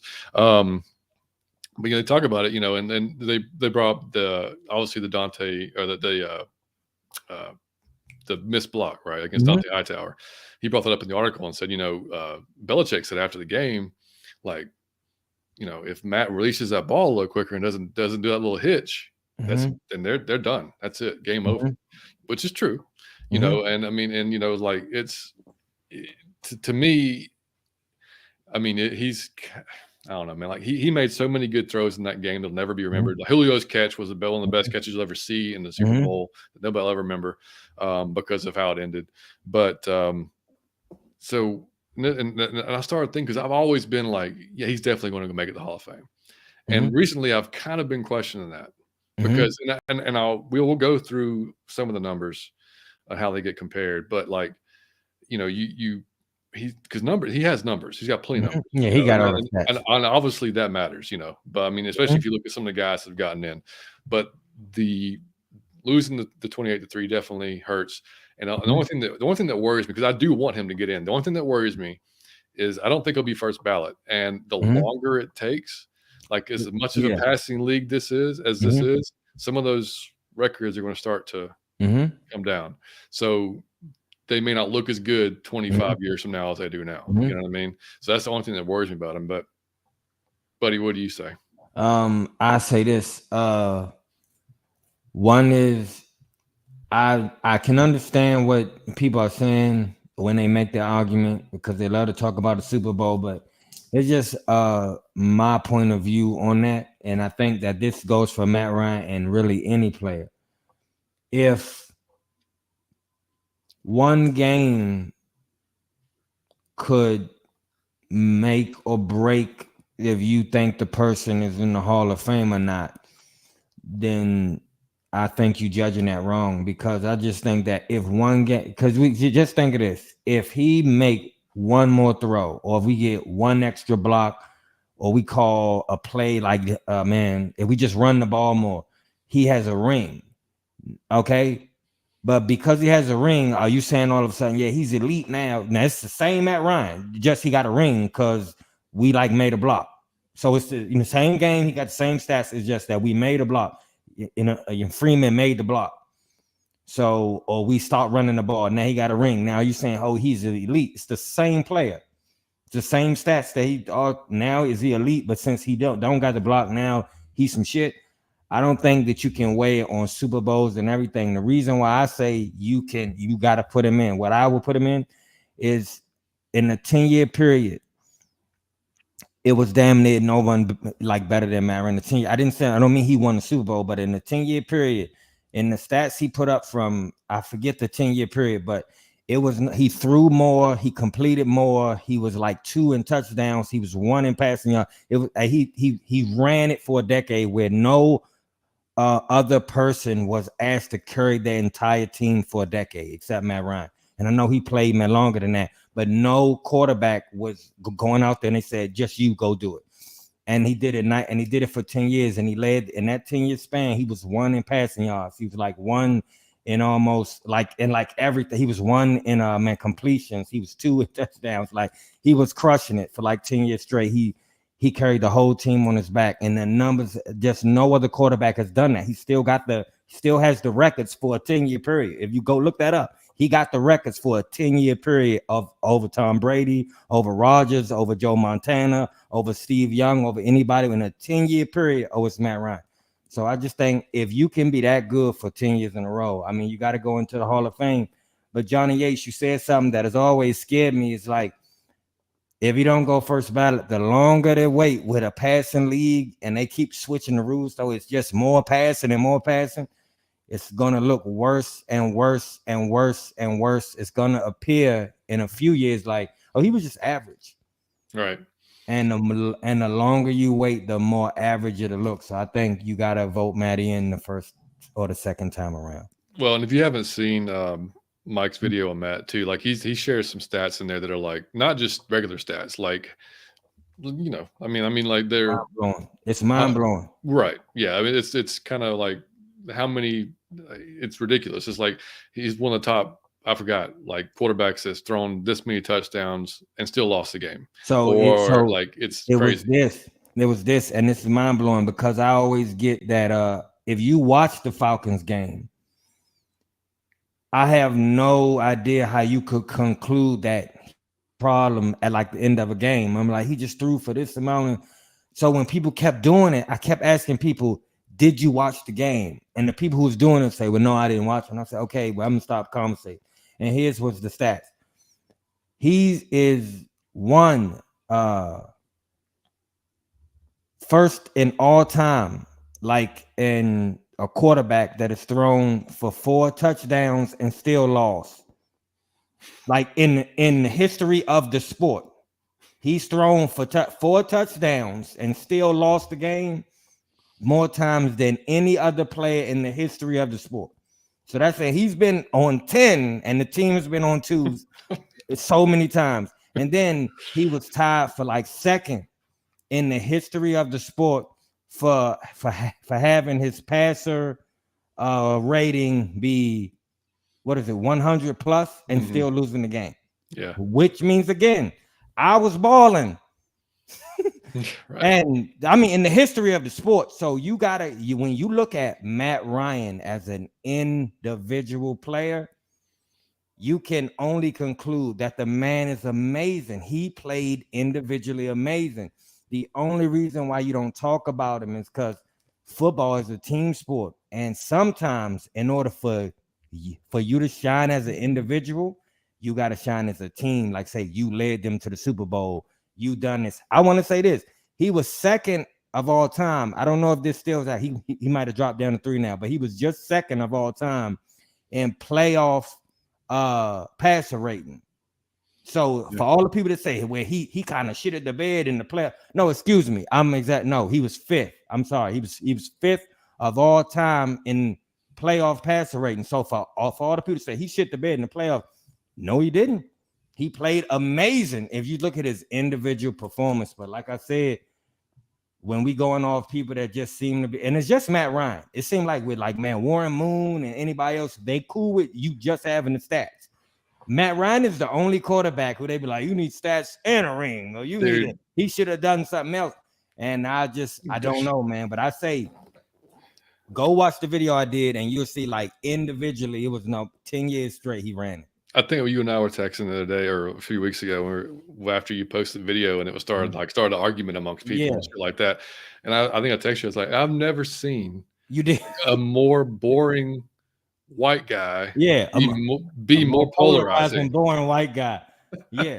He is. I don't know why he will start an argument crazy. 10 times out of 10. And sometimes they do so in MLB, the Major League Baseball Hall of Fame, a lot of the writers, vote them in.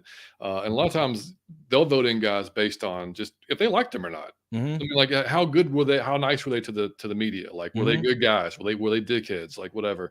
That has an impact. So maybe if that has an impact on the NFL, there's no better dude in the history of the NFL as far as just we'll answer your questions, we'll be there no matter what happens. Just genuine dude, like you said before, the stuff he does in the community of Atlanta. I mean, no better guy. And if you look at stats, and the one that always comes up is Dan Marino. All right, because Dan Marino didn't win a Super Bowl. Was amazing. Right. So you look at Dan Marino's career completion percentage is 59%. Matt's is 67. All right. You look at Dan's career passing yards, 61,361. Matt passed him this year, 62,792. Dan Marino had 420 touchdowns, 252 INTs. Matt had 381 touchdowns, 183 INTs. Dan had a pass rating of 86.4. Matt's is a 93.6. If you're going to go off of numbers and that's what you're basing it on, then you can't leave them out based on that. If that's, if now shit changes, it changes.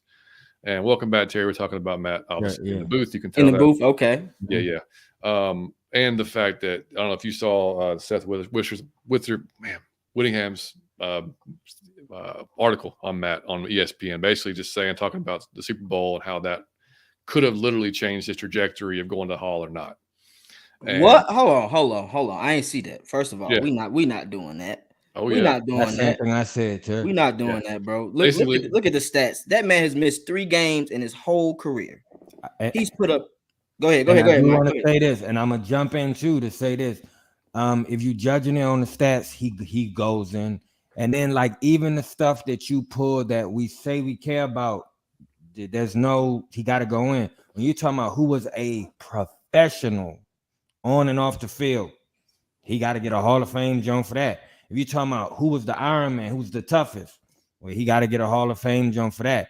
If you got to say who's the greatest teammate, this man took paid extensions and cuts and for the team. He got to get in the Hall of Fame for that. I mean, what is the flaw? So when I say this and it start an argument, I be thinking, man, what is the flaw that somebody's don't talk to me about the Super Bowl because he played excellent. You can't talk to me about the playoffs because the numbers say he's individually played excellent. How about the seasons with that we didn't win? You can't talk to me about it because the stats say he individually played excellent. So I'm asking you, what could it be? And you got to search your heart sometimes to say, do I hate Matt Ryan on the inside? Because it can't be nothing external. I'm pointing it out. Just tell me what's the external point. If you don't got just a personal thing with Matt Ryan, just tell me what it is that's external that you see flawed. We know what on that video you posted too, man. A Baltimore Ravens fan commented and said, "Man, I love Matt. I really wish we had got him instead of Joe because I think we would have won multiple Super Bowls with Matt as a quarterback instead." And folks will say that's an excuse. Well, nobody's ever saying that Matt was Tom or Matt is Mahomes. I said that in the video too. You said that too. Like it's not that level. But damn it, he was good enough. If you just give him a defense, like for a couple of years, 2 or 3 years, maybe even in a row, possibly. I don't know. And you can't compare them, bro, because they all had defenses, and they all had where they knew where when you was lining up against them, you didn't know if it was a pass or run. Exactly. Matt Ryan is the only quarterback for the most of his and Drew Brees. It was always, I'm sure it's a pass. Yeah. I'm sure it's and he's still Cobb. How about the 2-minute drills? Well, all the games we could have lost. He got like 52 of them, if I'm not like all the games we should have lost, about 52 of them, where he said, "Give me the ball and just move out the way. Just I'll single-handedly. We should have lost. It's like some Jordan shit. Give me the ball and just move." And he did it over 50 times, man. Give the man his prop. I don't get y'all, man. I don't get the writers. To not give this man his props is ridiculous, man. And the other one, I mean, people talk about like Eli as well, because like that. Eli, he did have the Super Bowl, so we'll give him that. But as far as the numbers wise, I mean, like 60% career completion percentage. He's got less touchdowns than Matt. He's got more interceptions than Matt, a lot more, and his passer rating is 10 points less than Matt. So I mean, you can't.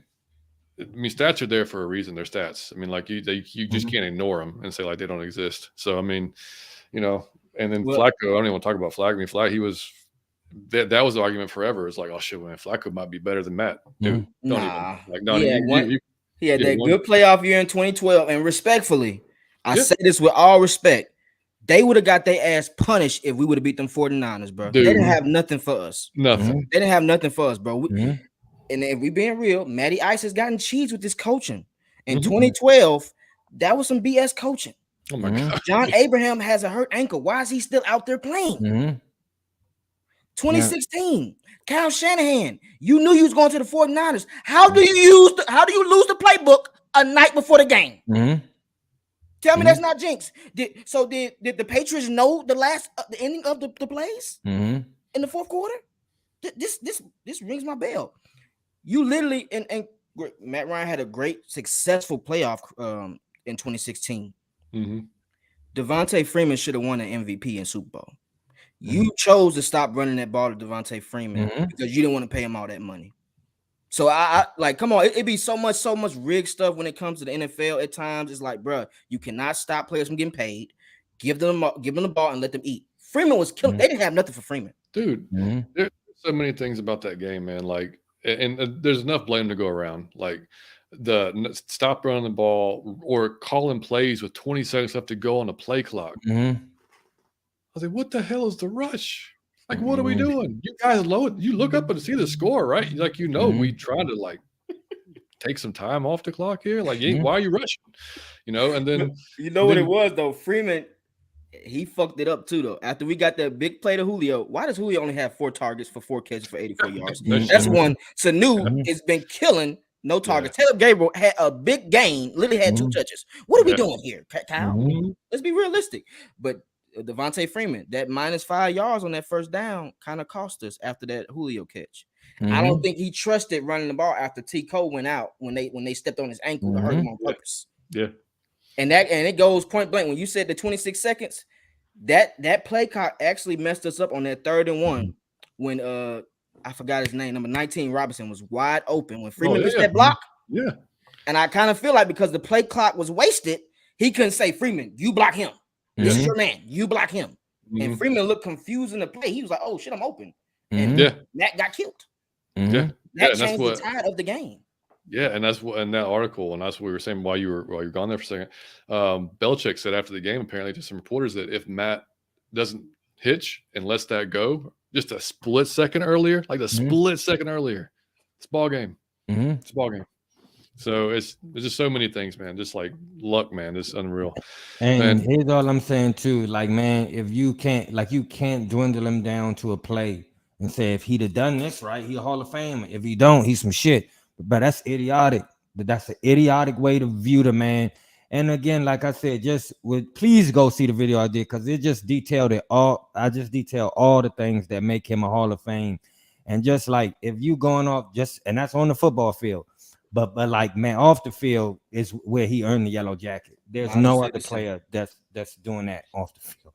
There's no other player. Bro, Future. I love Future. He don't be in the hood of Atlanta. But Matt Ryan do. Like down in the middle, like touching the people, helping out. Didn't he raise like 150 bands or something the year before he left? What happened for the community? Matt Ryan, he raised like 150 or something. Yeah. Dog, he was coming back last year while he was even in his off week. He was just here to get kids in the hood involved in STEM subjects. Who else is doing that? That's down there themselves. And everybody who you talk about say the same thing. Like he help out, but like everybody help out. Here come the Hawks, here come the Falcons, but everybody just do a check. It's only one person that come through this door. It's only one person that come through the door. Out of all we got in Atlanta, all our singers and all our strippers, all the rappers, everybody famous, only one person come through this door, and that's the nerdy white man. So leave him alone. I'll stand up for him every time you pick on him.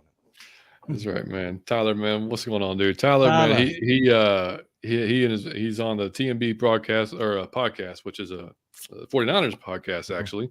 And him and his brother do Fat Boy Fadeaway on VSN, man. Great show.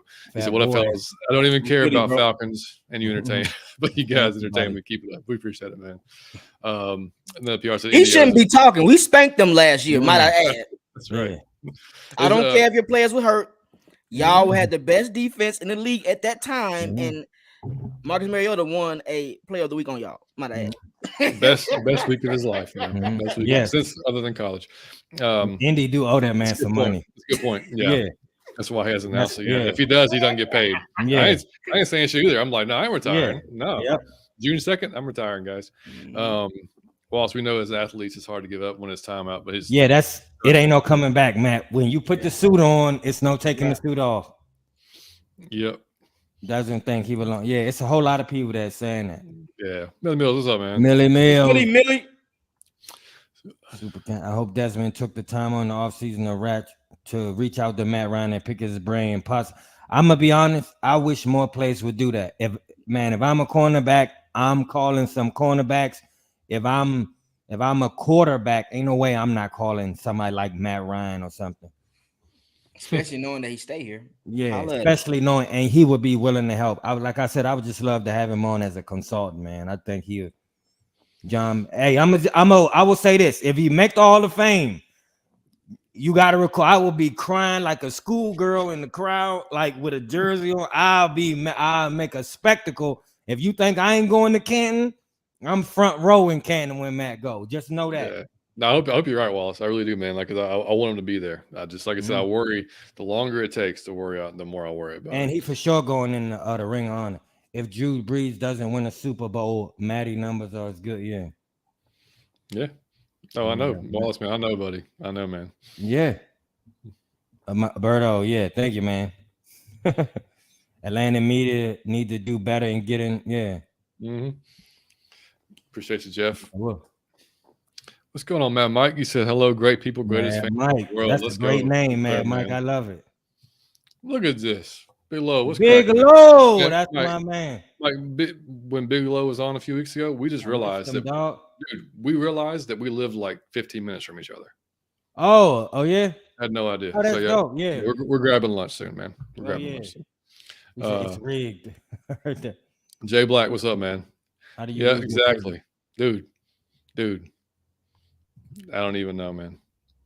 And I'm gonna tell you what I didn't like about it. He didn't have to answer the questions.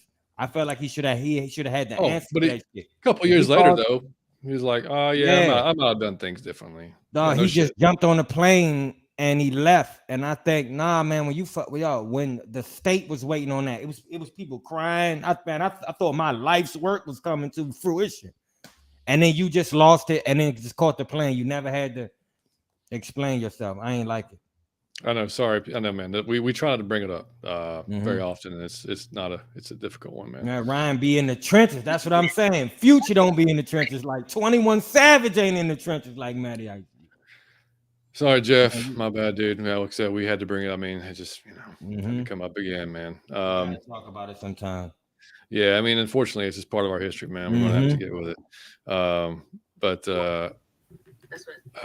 See, yeah. Hey, hold on, Big Low, you are funny, bro. Big Low, you funny as hell. I know what you text me. I'm gonna let you make it. You funny as hell. I know y'all know what I'm talking about too. Shouts out to y'all, man. Appreciate everybody in the chat, brother. Oh man, I think about just pulled 10 hours myself. Woo! Oh my god, bro. There you go. Miss Pam will be there with you, Mike. Pam said, Mike, I will be there in Canton with you with my Matty. I'll be there for the Ring of Honor one and for the Canton one. I believe it'll be both. They can't leave him out, bro. I mean, like in this era from 2008 to 2021, how many QBs are better than him? Like, you can say 5, 6, maybe. Right. And that's just being nice. I don't really want to say 5 or 6. I would say 4. Because each decade he was able to, each 5-year span, he was able to last out and be something. We can't do nothing about what they got with him. Now, Matt, on one hand, you did take a lot of damn money at that 2012 and 2016 era. So you can't really, I've never seen Matt be mad about losing because he got paid. Yeah, absolutely, man. That's on the GM. And he was not a warm-up project. The bed on that one. He was not a warm-up project. It didn't take him 3-4 years to get going. Oh, he came in bombing. And that's the way of any quarterback. First play of the game. 11-5 season. I mean, come on. Michael, and see, and that's what I want. Like, there's QBs that can lead you to the promised land, but can you lead men? Yep. Can you lead men? It's not the coach. It's not the defense. Can you do it? Because at the end of the day, defense listens to QBs as well. Everybody listens to QBs. Desmond Ridder is that type. If y'all watch that Saints game, that man didn't have, that was his first time playing. He brought the troops together. Hey, look, guys, we're going to go out there and play our best game, and we're going to show them boys who's boss. Imagine if Desmond Ridder was in that Chicago's Bears game. Kyle Pitts wouldn't be hurt. Oh, dude. Yeah. I'm just saying, because just let him right into Eddie Jackson's helmet. That's all I did. Do it right. Come on, man. Come on, Mark. Come on, Mariota. Held him out to dry on that one, man. Yeah, I mean, and we'll finish them when you left off. We were talking about Ridder, so yeah, we'll finish that up, and then we'll get a few more questions for you. But yeah, I mean, we were talking about how the fit to the scheme, right? So, there's a few quarterbacks out there that you can drop into any system, they're going to be successful just because they're that guy, right? Like they're just that dude, man. But that doesn't have, they don't fall off trees. So that's what makes the fit so important. So for Desmond to be in this particular scheme, I mean, you talk about I don't give a shit what round he was drafted in. If he shows he's got the arm talent, which he does, and you show he's got the mental ability to process and make the decisions and whatever, which we'll probably see more of this year. Because, like last year, like you said earlier, Twisted, he's going to London pretty much, him and McCole Pruitt. That was it. Because, I mean, that was like his two dudes, and he had nobody else on the field. So, I mean, it was just, that's this year. I can't wait to see what he does with the complement of guys and a full season, like a full off season to get in the playbook and not have to worry about finding a place to live and being drafted and just all the whirlwind that is your rookie season. So it's going to be a whole nother thing this year, man. You know, it's going to be an X factor for Desmond Ridder that people aren't thinking about. He breaks tackles well in when he's throwing the ball down the field. When he's in the pocket, he breaks tackles well. He knows how to avoid pressures. That's the only L on Matt Ryan. That's the only L you really had on Matt Ryan. He couldn't avoid pressure. When it's done, it's done. We down. We good. He can do that. That Cardinals game, it was two people. Get off me. I'm out. 5 yards, 10 yards. Let's keep the power moving. Let's keep the drive moving. We need those type of plays. And that's how Marcus Mariota killed. That's why we won the Panthers game that first time. You don't think Desmond can do that? I'm just dude. saying, man. Like, people got to be realistic, man. When you have a top 5 offensive line, might I add, and they were top 5 with a questionable left guard and a questionable center. There you go. This is year 2 for both those places. The offensive line will be in better unison, and that's what you need as far as offense. If that offensive line is cooking and no one's touching him, somebody gonna get open. Mm-hmm. Absolutely, man. And Mike said, question Mike and John thoughts on Kyle Pitts' return. Yeah, man, I can't wait. I mean, that's actually on the last show. Mike said that's going to be his offensive MVP this year. Yeah, I don't know why he put die at the end. I don't get it. But maybe that's the acronym. I don't know. Oh, I have no idea. I hope you don't want me to die. No, I'm kidding. But my thoughts, like I said, it will be you all haven't seen, and I talk a lot of shit, but you all have not seen Kyle Pitts yet. You still haven't seen it. You don't know what, you have no idea. And I know everybody excited about Bijan. Y'all ain't seen Kyle Pitts yet. No one knows, because you only had to see him with Matt Ryan, which is not, I love Matt Ryan, but you can't throw Kyle Pitts with Matt Ryan. It's like you just can't. You wouldn't throw Jordan with like the Wizards with Steph Curry. It's no need to do that. That's a great point. So you don't do that, but you haven't seen Kyle Pitts. So if you think 1,000, man, 1,000 should be the minimum of your worries. Like he might put you on notice with some whole other shit. We haven't never seen that in the history of tight ends in the league. So you may see something you never seen. I'm good with him scoring 8 or more touchdowns, bro. I don't care about yards. Like that. That's the thing. We have a running game, guys. Yeah, did y'all forget what we did with the Browns? We ran the ball 16 times, 17 times. Mm-hmm. I don't care. When he gets in that red zone, can he score a touchdown like he did versus 49ers? Can he score a touchdown like he did versus the Panthers? And one thing we didn't talk about, guys. Hold on. Do we play in London this year? Yes. Is that what was that Kyle Pitts breakout game? It was. Sure was. Oh, okay. Yeah. Okay. So expect him to kill. He gonna get them crumpets and tea in his system and kill. All right, man. So those the last 3 picks, man. Clark Phillips, DeMarco Hellams, Gwen. Any thoughts on that, Terry? Before we move on. Phillips, ball hawk. Yeah, man. 6 INTs, 4 return for touchdowns. That's crazy. Great great hand and eye coordination. He knows what he's looking at. He knows what he's looking for. He has a little bit of slot ability. And if y'all saw him at his press conference, he said, I think I can do both, man and zone. I think in zone, you're able to read the field more. You're gonna get your interceptions. So that's what he's gonna kill it in zone for those INTs. He's kind of like a D Alford, but more experienced as far as in college. So I can see him playing that slot role in year 2, year 3, or in that dime package. Him coming in. This guy he reads the field, bro. That's a missing piece we need.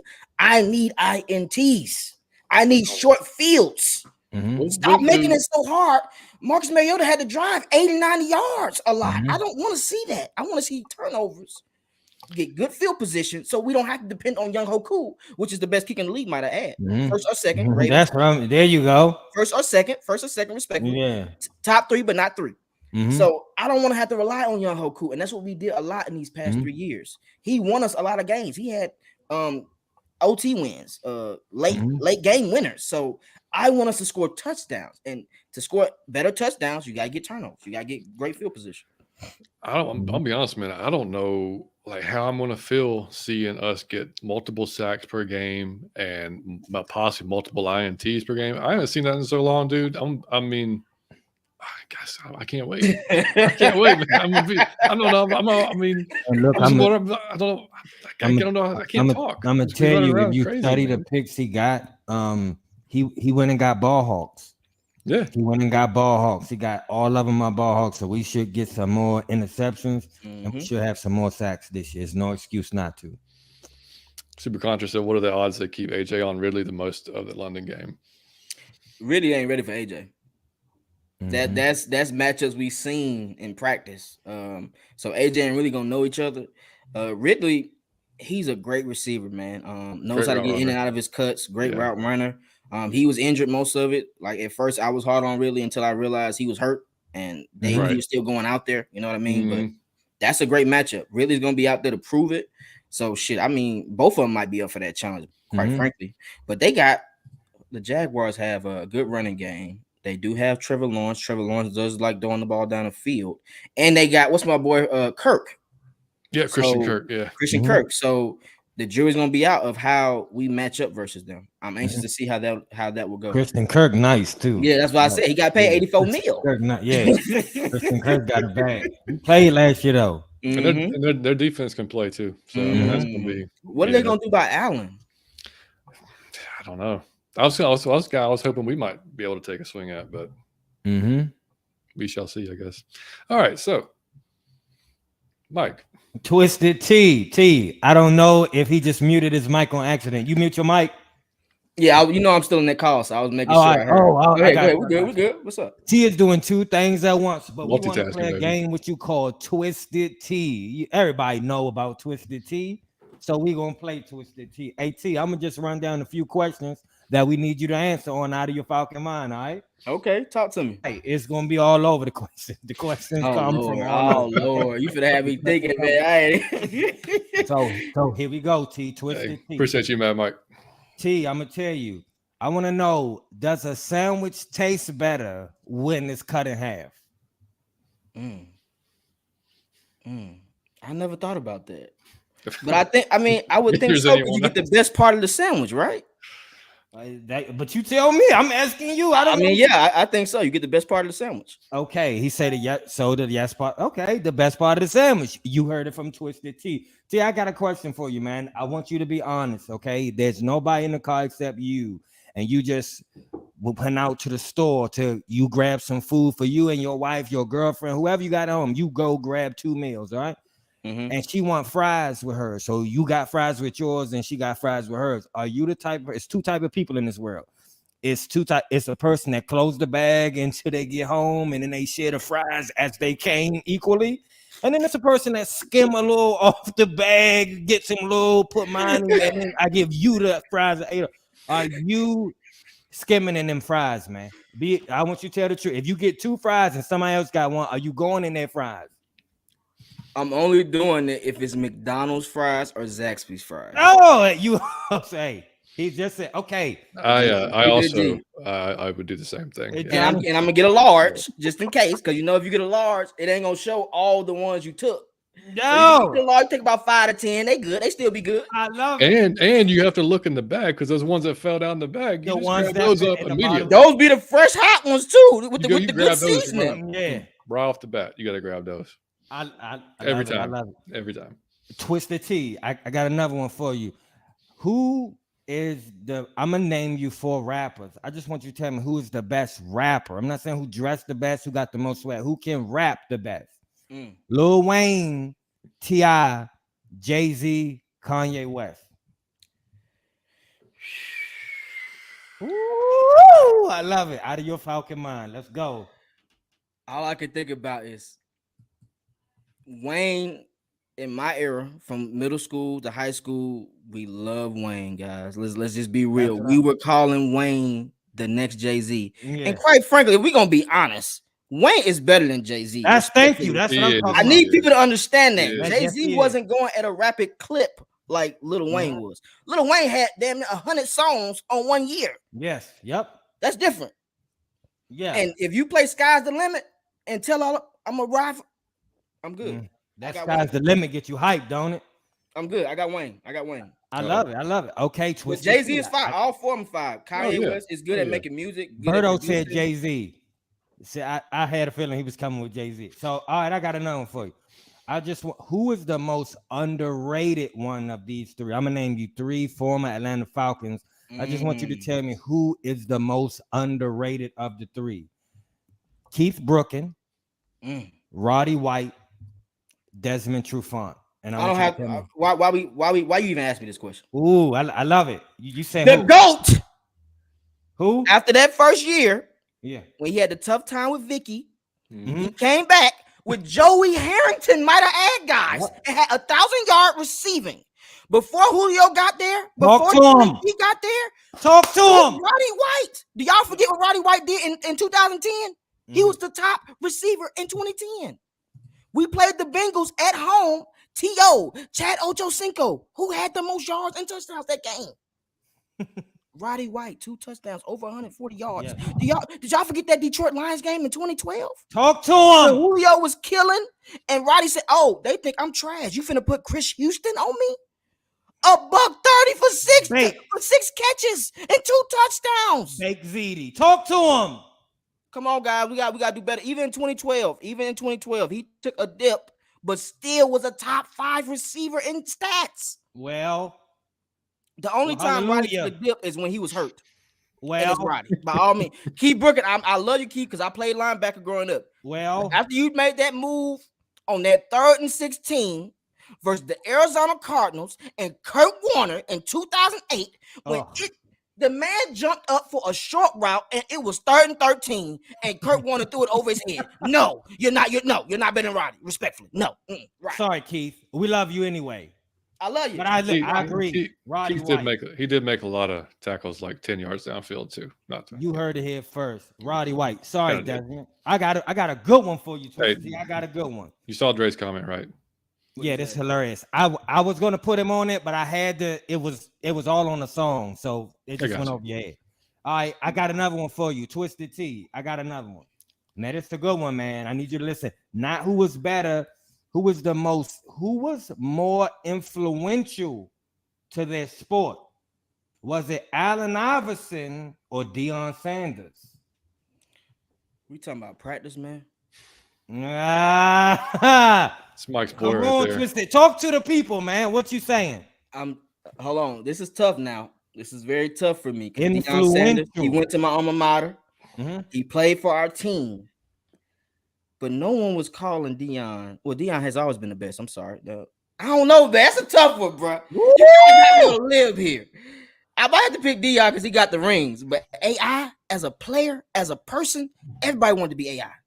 But you ain't talking about that. What you talking about? Say that part. Say that beginning part. No, I am talking about. I said no. I'm not talking about skill set. I mean influential. Who was more influential to this? It might be AI, man. I'm Deion. He came with the jury. He started a whole new style in football. But I'm saying Iverson, he kind of did that with basketball. The baggy clothes, bro. Everybody wanted to be AI with the baggy clothes, the big diamond earrings, the do-rags, the braids at one point.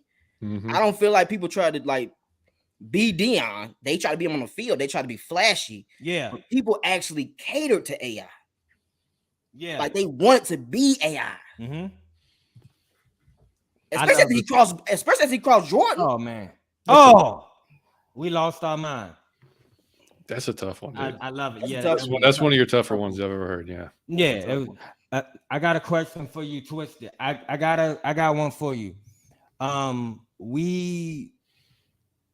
Would it be a distraction for you? Like I want you to tell me if it would be a distraction if Matt Ryan and Julio Jones said we will come back to the Falcons for $1 million a piece. We don't really call it for the money, but we'll just come out to help the team out as like a backup, mentor, like a 3rd, 4th string to just help out like the younger players. Like you said earlier, we need a veteran in the receiver room, and the same way with the quarterback. Would that be more of a distraction to you? And it's not like worth the money because you feel like, man, we're going backwards. It's going to cause the whole thing. Or to you, would it be like that shit would be helpful and worth the money? I wouldn't do it, me per se, because I don't like how Julio left. We gave him $84 million. He sat there and sat out of training camp to get paid, knowing he didn't want to stay there. So, I mean, I would keep Matt. I would maybe do Matt. I don't know about Julio. You heard, hey. We have never had somebody on the podcast. I ain't like how that was, bro. Drag Julio. I'm telling you, he got smoked for Julio. I could see it in his eyes. It's not. I mean, because I love Julio. Julio was like my favorite player. Man, I never expected him to leave. And then look what happened. You left and look worse. Because he took the Titans didn't even know how to use you. Way worse. What was he? He was number 2, wasn't he? With the Titans. Yeah. Look bad. Yeah, I thought that was a shot at Matt. Like, what was that? Why'd you pick number 2? You never had number 2. That's it. And like the last one, Twisted T, I heard you was a pretty good coach. I just want you to tell us a story real quick. A kid that you had that was a good player but was hard to coach for a reason, and some reason that you got him turned around? I want to hear. Well, this is my first year, so I mean, I don't have that story just Okay. yet.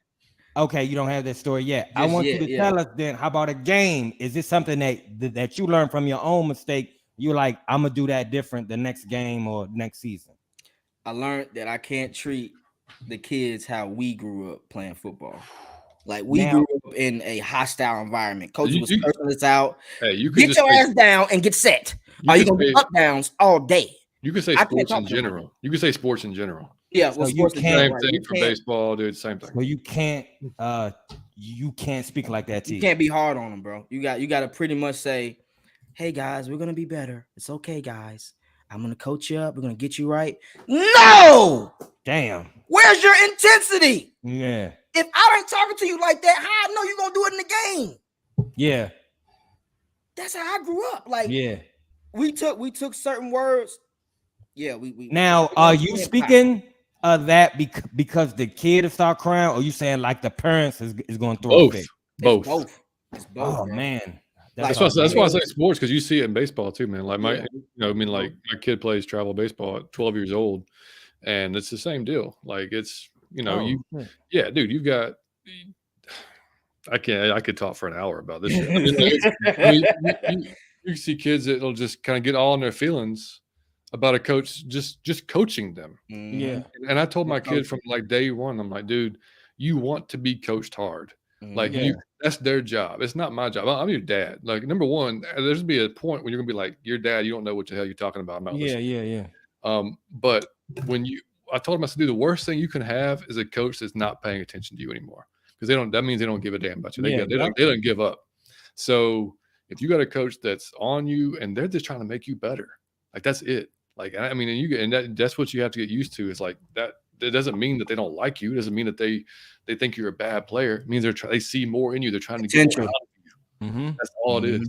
And thankfully, like he likes that. He kind of gravitates toward it. Now maybe it's because of what me kind of prepping him for it, but that's how it was for us growing up, man. It's the same thing. It's like it's a different mentality, man. It just is. I think the difference is most of the parents, they're not teaching the kids like, hey, it's gonna be tough. Like nothing's easy in life. So one thing sports teach you, it teaches you sportsmanship, it teaches you camaraderie, it teaches you chemistry with people. And as you see in this era, a lot of people don't talk to each other as far as kids. The COVID situation happened, so people are used to talking on a screen instead of talking in person. So when you play these sports, it helps you get around other people your age. It helps you understand how you gonna do this. So I think sports matter. I think if you don't trust it, you're scared of injuries. I understand that's happening, guys. It's gonna happen, but people die every day. Respectfully, I mean that in the humblest way. Like you can't stop life. Whatever's meant for the person is going to happen regardless. So you're shelving them, and then they decide they want to play 15, 16, and they keep getting concussions because they don't know how to tackle or run people over. Then you kind of set them up for failure. That's why it's good to start young, even if they start in flag football early. That teaches them agility. That teaches them still the team chemistry. That teaches them how to read plays, diagnose plays to where it's building their brain first. So then when you go to tackle, you're building your physicality again. That matters, man. So I feel like I hope it happens. I hope we learn better ways as far as the helmets. I hope we learn better ways of form tackling and do more summits. NFL players, we need y'all to do more summits on how to properly tackle, how to properly run the ball, how to properly keep your head up when you're running the ball. A lot, like a kids duck their head a lot. And if you duck your head, how do you see what's coming? Yeah, and Lo said it, man. He said, if I don't give you a hard time as a coach, I've already decided I'm not wasting my time. Yeah, that's a great point. Period. Brent Keys. Yeah, absolutely, man. Yeah. And Wallace said, and these kids have to know not to take hard coaching personal in order to make it. That's it, man. And that's a lot of them, but like Twister just said, a lot of it's the parents too, that they don't prepare their kids for tough coaching. They may not have it themselves, or they may just be like, but when you've got like parents going to coaches like, hey, can you take it easy? Or can you not? Like, no. I coached Liam up to 10 years old, and then I called it a day after that. But like, even then, man, at that age, like, it's not like I'm sitting there making them run gassers or anything at 8 or 9 years old. But it's just there's things you can do at each level, at each age group, to push them, because if you don't, when they get to the age where they're going to be pushed, then it's brand new to them, and they're like, "What do I do?" You know, like how do I react? You know, I'll just run away. You know, or I'll go tell my mom that I don't like the way I'm being coached. Yeah, I don't like. Yep. So it's like there's a fine line you walk, but like it's, man, I just if kids want to be great, they're going to have to be coached hard and be pushed. That's just point blank. Like nobody got good by like, hey, great job. Okay, let me give you this. You finished 8th, but let me give you this for you tried hard. You know, so sometimes too, man. Stop always phrasing stuff so it don't hurt anybody's feelings. Yo, we all got to stop doing that. Hey, man, there's sometimes you got to tell somebody, man, you fucking up, or you acting stupid, or you look stupid, or you being a hoe. Or like so there might times that you might got to talk to your daughter, or you got to talk to your son like that. Like, you are being a hoe. You are being stupid. You are too horny. You are a weed head. You are being a like, you gotta talk to people, like you gotta say real shit from time to time. You can't always say, no, okay, well, it's not that you're doing wrong. It's just that we think a better approach. You're not gonna get shit fixed like that. If the house is on fire, you gotta scream the house is on fire. You can't be like, well, it's a little hot, and if we all just cool, you can't get that do bucket that over there. Yeah, man, you can't do that. So I think that a whole lot of time it's just that people just need to be real with each other and stop trying to be everybody's friend and stop trying to be nice. It's sometimes to be honest too. Yeah, dude, 100%. Wallace, spot on, man. Yeah, exactly. All right, boys. So we'll close this down. I know we've been at it almost a couple hours. So man, thank you for coming and for leaving and coming back, buddy, because that was some real shit you did there. I won't even tell y'all what he did, but the man came back. We love you for that. Hey, man, listen. When I say I'm gonna do something, I'm gonna do it, man. Y'all had my word. Y'all waited because we were supposed to do a show around the Chargers game last year. So I've been waiting to come on. Appreciate you guys. I love y'all backgrounds. I complain about this with these guys, man. If you don't have background, that's a problem. We're on camera. Right. Put something in your background, please. Damn right. Thank you. There you go. Appreciate you guys, man. Y'all are up and coming. I hope y'all get to 1,000. I'm gonna definitely bring y'all on my show. Man, can't wait. Love on there. I definitely show love on IG. I posted y'all on there, so I'm looking forward to being around with you guys a lot more, man. It's nothing like having great Falcons content creators that all want to work together, and it's not on no BS, no funny stuff. So shouts out to y'all, man. And anytime you want me to come on, just holler at me on Twitter. I'll send y'all my number in person so y'all can have that too. Damn right. Let's keep it moving, man. Keep working. Thank you, bro. Appreciate it. Absolutely, man. I can't wait, man. Anytime you want us on, man, just give us a shout, man. We will be there. And Berto, we would do, but I got to eat, man. And I'm getting hungry. I'm starving, bro. Like it's been a day, man. So we appreciate you, Miss Pam. Thank you, Jordan, man. Appreciate it. Wallace, appreciate you, buddy. So before you head out, Twisted, tell everybody where they can catch you, man. All right, if you don't know already, live and in full effect, you can catch me on Twisted Torch TV on YouTube, social medias, Twitter. I have a Facebook group called Twisted Torch TV as well. Got a website, Twisted Torch TV. Check out the merch, Twisted Torch TV, man. And make sure y'all show support to these guys, man. Hit their cash apps up because they can't get super chats yet. So hit their cash apps up. Show love to these jokers, man. They out here for a reason. You feel me? Man, they got Twisted out here for a reason. There you go. There you go. Thank you, buddy. Yeah, brother. What's up, man? Yeah, man. Come back anytime, man. You have a great one. We'll see you, brother. Appreciate y'all, man. I appreciate you, Twisted. Love you, buddy. Y'all day, man. Y'all night. See you, buddy. That was awesome, man. Twisted. Terry's great, man. Terry's great. So before we get out of here, man, I do have to share this because we did an in or out like back in the Halloween, and it was I think my in or out was Michael. You in or out on Ghost, and I think you. What did you say? You said you were out. Yeah, I said I'm out. I said I was undecided because I'd had a few experiences where I couldn't quite explain. But so I had another one. This happened a few nights ago, right? Okay. So we've got some French doors in our bathroom, or I'm sorry, French doors that lead to our bathroom from our bedroom. Almost every morning, my dog will get up and headbutt the door because it doesn't lock; it just closes. You know, headbutt the door, go into the closet. He goes and chills, right? So, but this happened at like 3 a.m. I wake up to the door opening, but there was no dog. And the door was fully shut, like it was fully shut. But it just opened, like about a good 3 to 4 feet. So I was like, Mhm. I was so like, I sat straight up. I was looking there. I was like, damn, where's the dog? And I didn't see him. And then I lay back down. And then 2 minutes later, he walks in the door from upstairs. So he wasn't even like around the area. Yeah. He just came in from upstairs. He just came down or came upstairs. So I was like, the hell was that then? And I thought, well, maybe it was the air conditioner. I was like, I don't care. I'm too tired. I'm about to sleep. So the next morning I woke up. So I go to the door and I'm like, I started like pushing it with my I see how much how much pressure I have to put on it to make it open. It was a good bit of pressure. It wasn't just like I touch it and it opens or anything. Yeah. Like that. And so then I waited to see when because sometimes the AC comes on, it changes the pressure, but it actually makes the door close, not open. It's the reverse effect. When the AC so there's no damn reason why that door just opened. Yeah. Like, I don't know. Like, I'm not saying it's a ghost. You said, what is this, man? Last night this happened? A couple nights ago. Yeah. Have you heard it since? I know you. See, I'll be. But I did. I told Amanda, and she was like, "God damn it! Why did you have to like?" Because so now, like, she's because like, now I'll be like, yeah. Yeah, I mean, but it was a little weird. I'm telling you, it was a little weird. Dude. Yeah. Like, I was like, I don't know, man. Hey, appreciate you, man.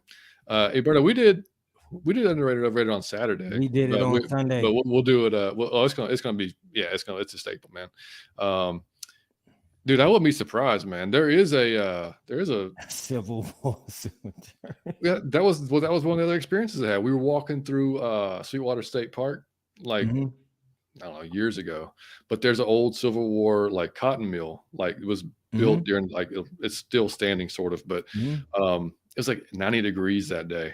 And we were just out there hiking, and dude, we walked through we were away from the water. We walked through a spot that was a good 15, 20 degrees colder than the surrounding area. And I thought it was just me. Like Amanda was behind me. I walked through, and I was like, shit. Like it gave me the chills. I didn't say anything. And then like a few minutes later, she was like, do you just feel like cold back there? And I was like, yes, I did.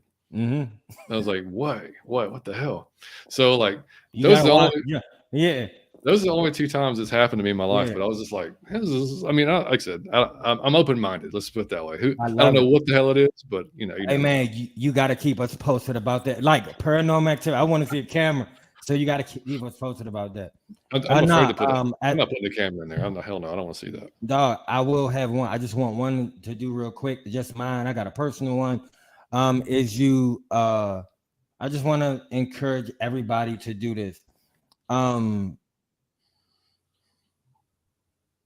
Treat people for what they worth, because that's for what they worth. So I mean, if somebody has earned respect from you, then you need to treat them with respect. If somebody has treated you well, then treat them well.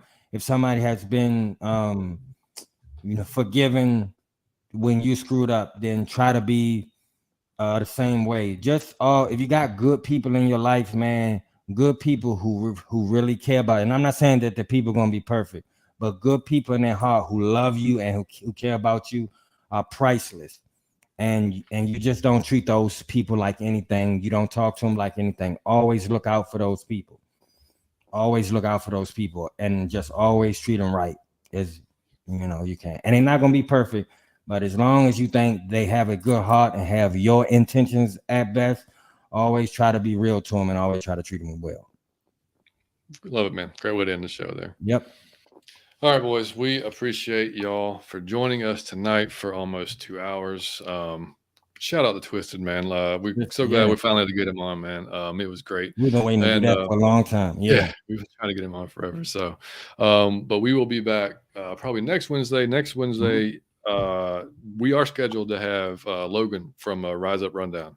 So if you've seen Rise Up Rundown, man, Logan's awesome. He does it. He does it by himself. He's changing the channel a little bit. He's got some changes coming up. I just watched yesterday, so I'm sure he'll talk about that on the show, and we'll get into some more Falcons talk with him. Great young dude, man. He's I think he's in his early 20s, so he's a little bit younger than we are. So there's a lot of different perspectives, maybe, but Logan's awesome, man. So look forward to that next Wednesday, 7:00, and then the week after that. Just looking ahead, we'll have 2 more shows, and then we'll be off for a week. Unless you just want to come on and do one for the hell of it. I might just come on and bother you guys. There you go. There you go. Yeah. So again, y'all can, if you haven't subscribed to the channel, man, just do that for us. and hit the like button if you're there, because it's both those things are free and it takes half a second. So we won't bother you. We'll just bring you good content. That's all we do. That's all we do. And we'll keep bringing on guests this summer, because during the summer is a great time to bring on guests, man. It's a good I love the honesty, Wallace. I love it. Next question. Wallace crazy. I love the honesty. But he was nice enough to have us on, so we're gonna bring him on. But yeah, so man, we will have like I said, it's gonna be just a summer full of guests, probably filling time, waiting for the season to get started, and different topics to talk. We will have some different topics, just kind of off, like we said last week, kind of all the blue type topics to talk about. So it'll be fun. But yeah, so that's it, man. Y'all on iTunes, Spotify, drop us a 5-star review. You can email us at atlfalconfancast@gmail.com. As always, man, we appreciate you guys showing up and being with us 2 hours. Y'all have a great week, rest of your week. We will catch you next week. Mike, take us out. I need to eat, buddy. I'm hungry. Out of your Falcon mind. Peace.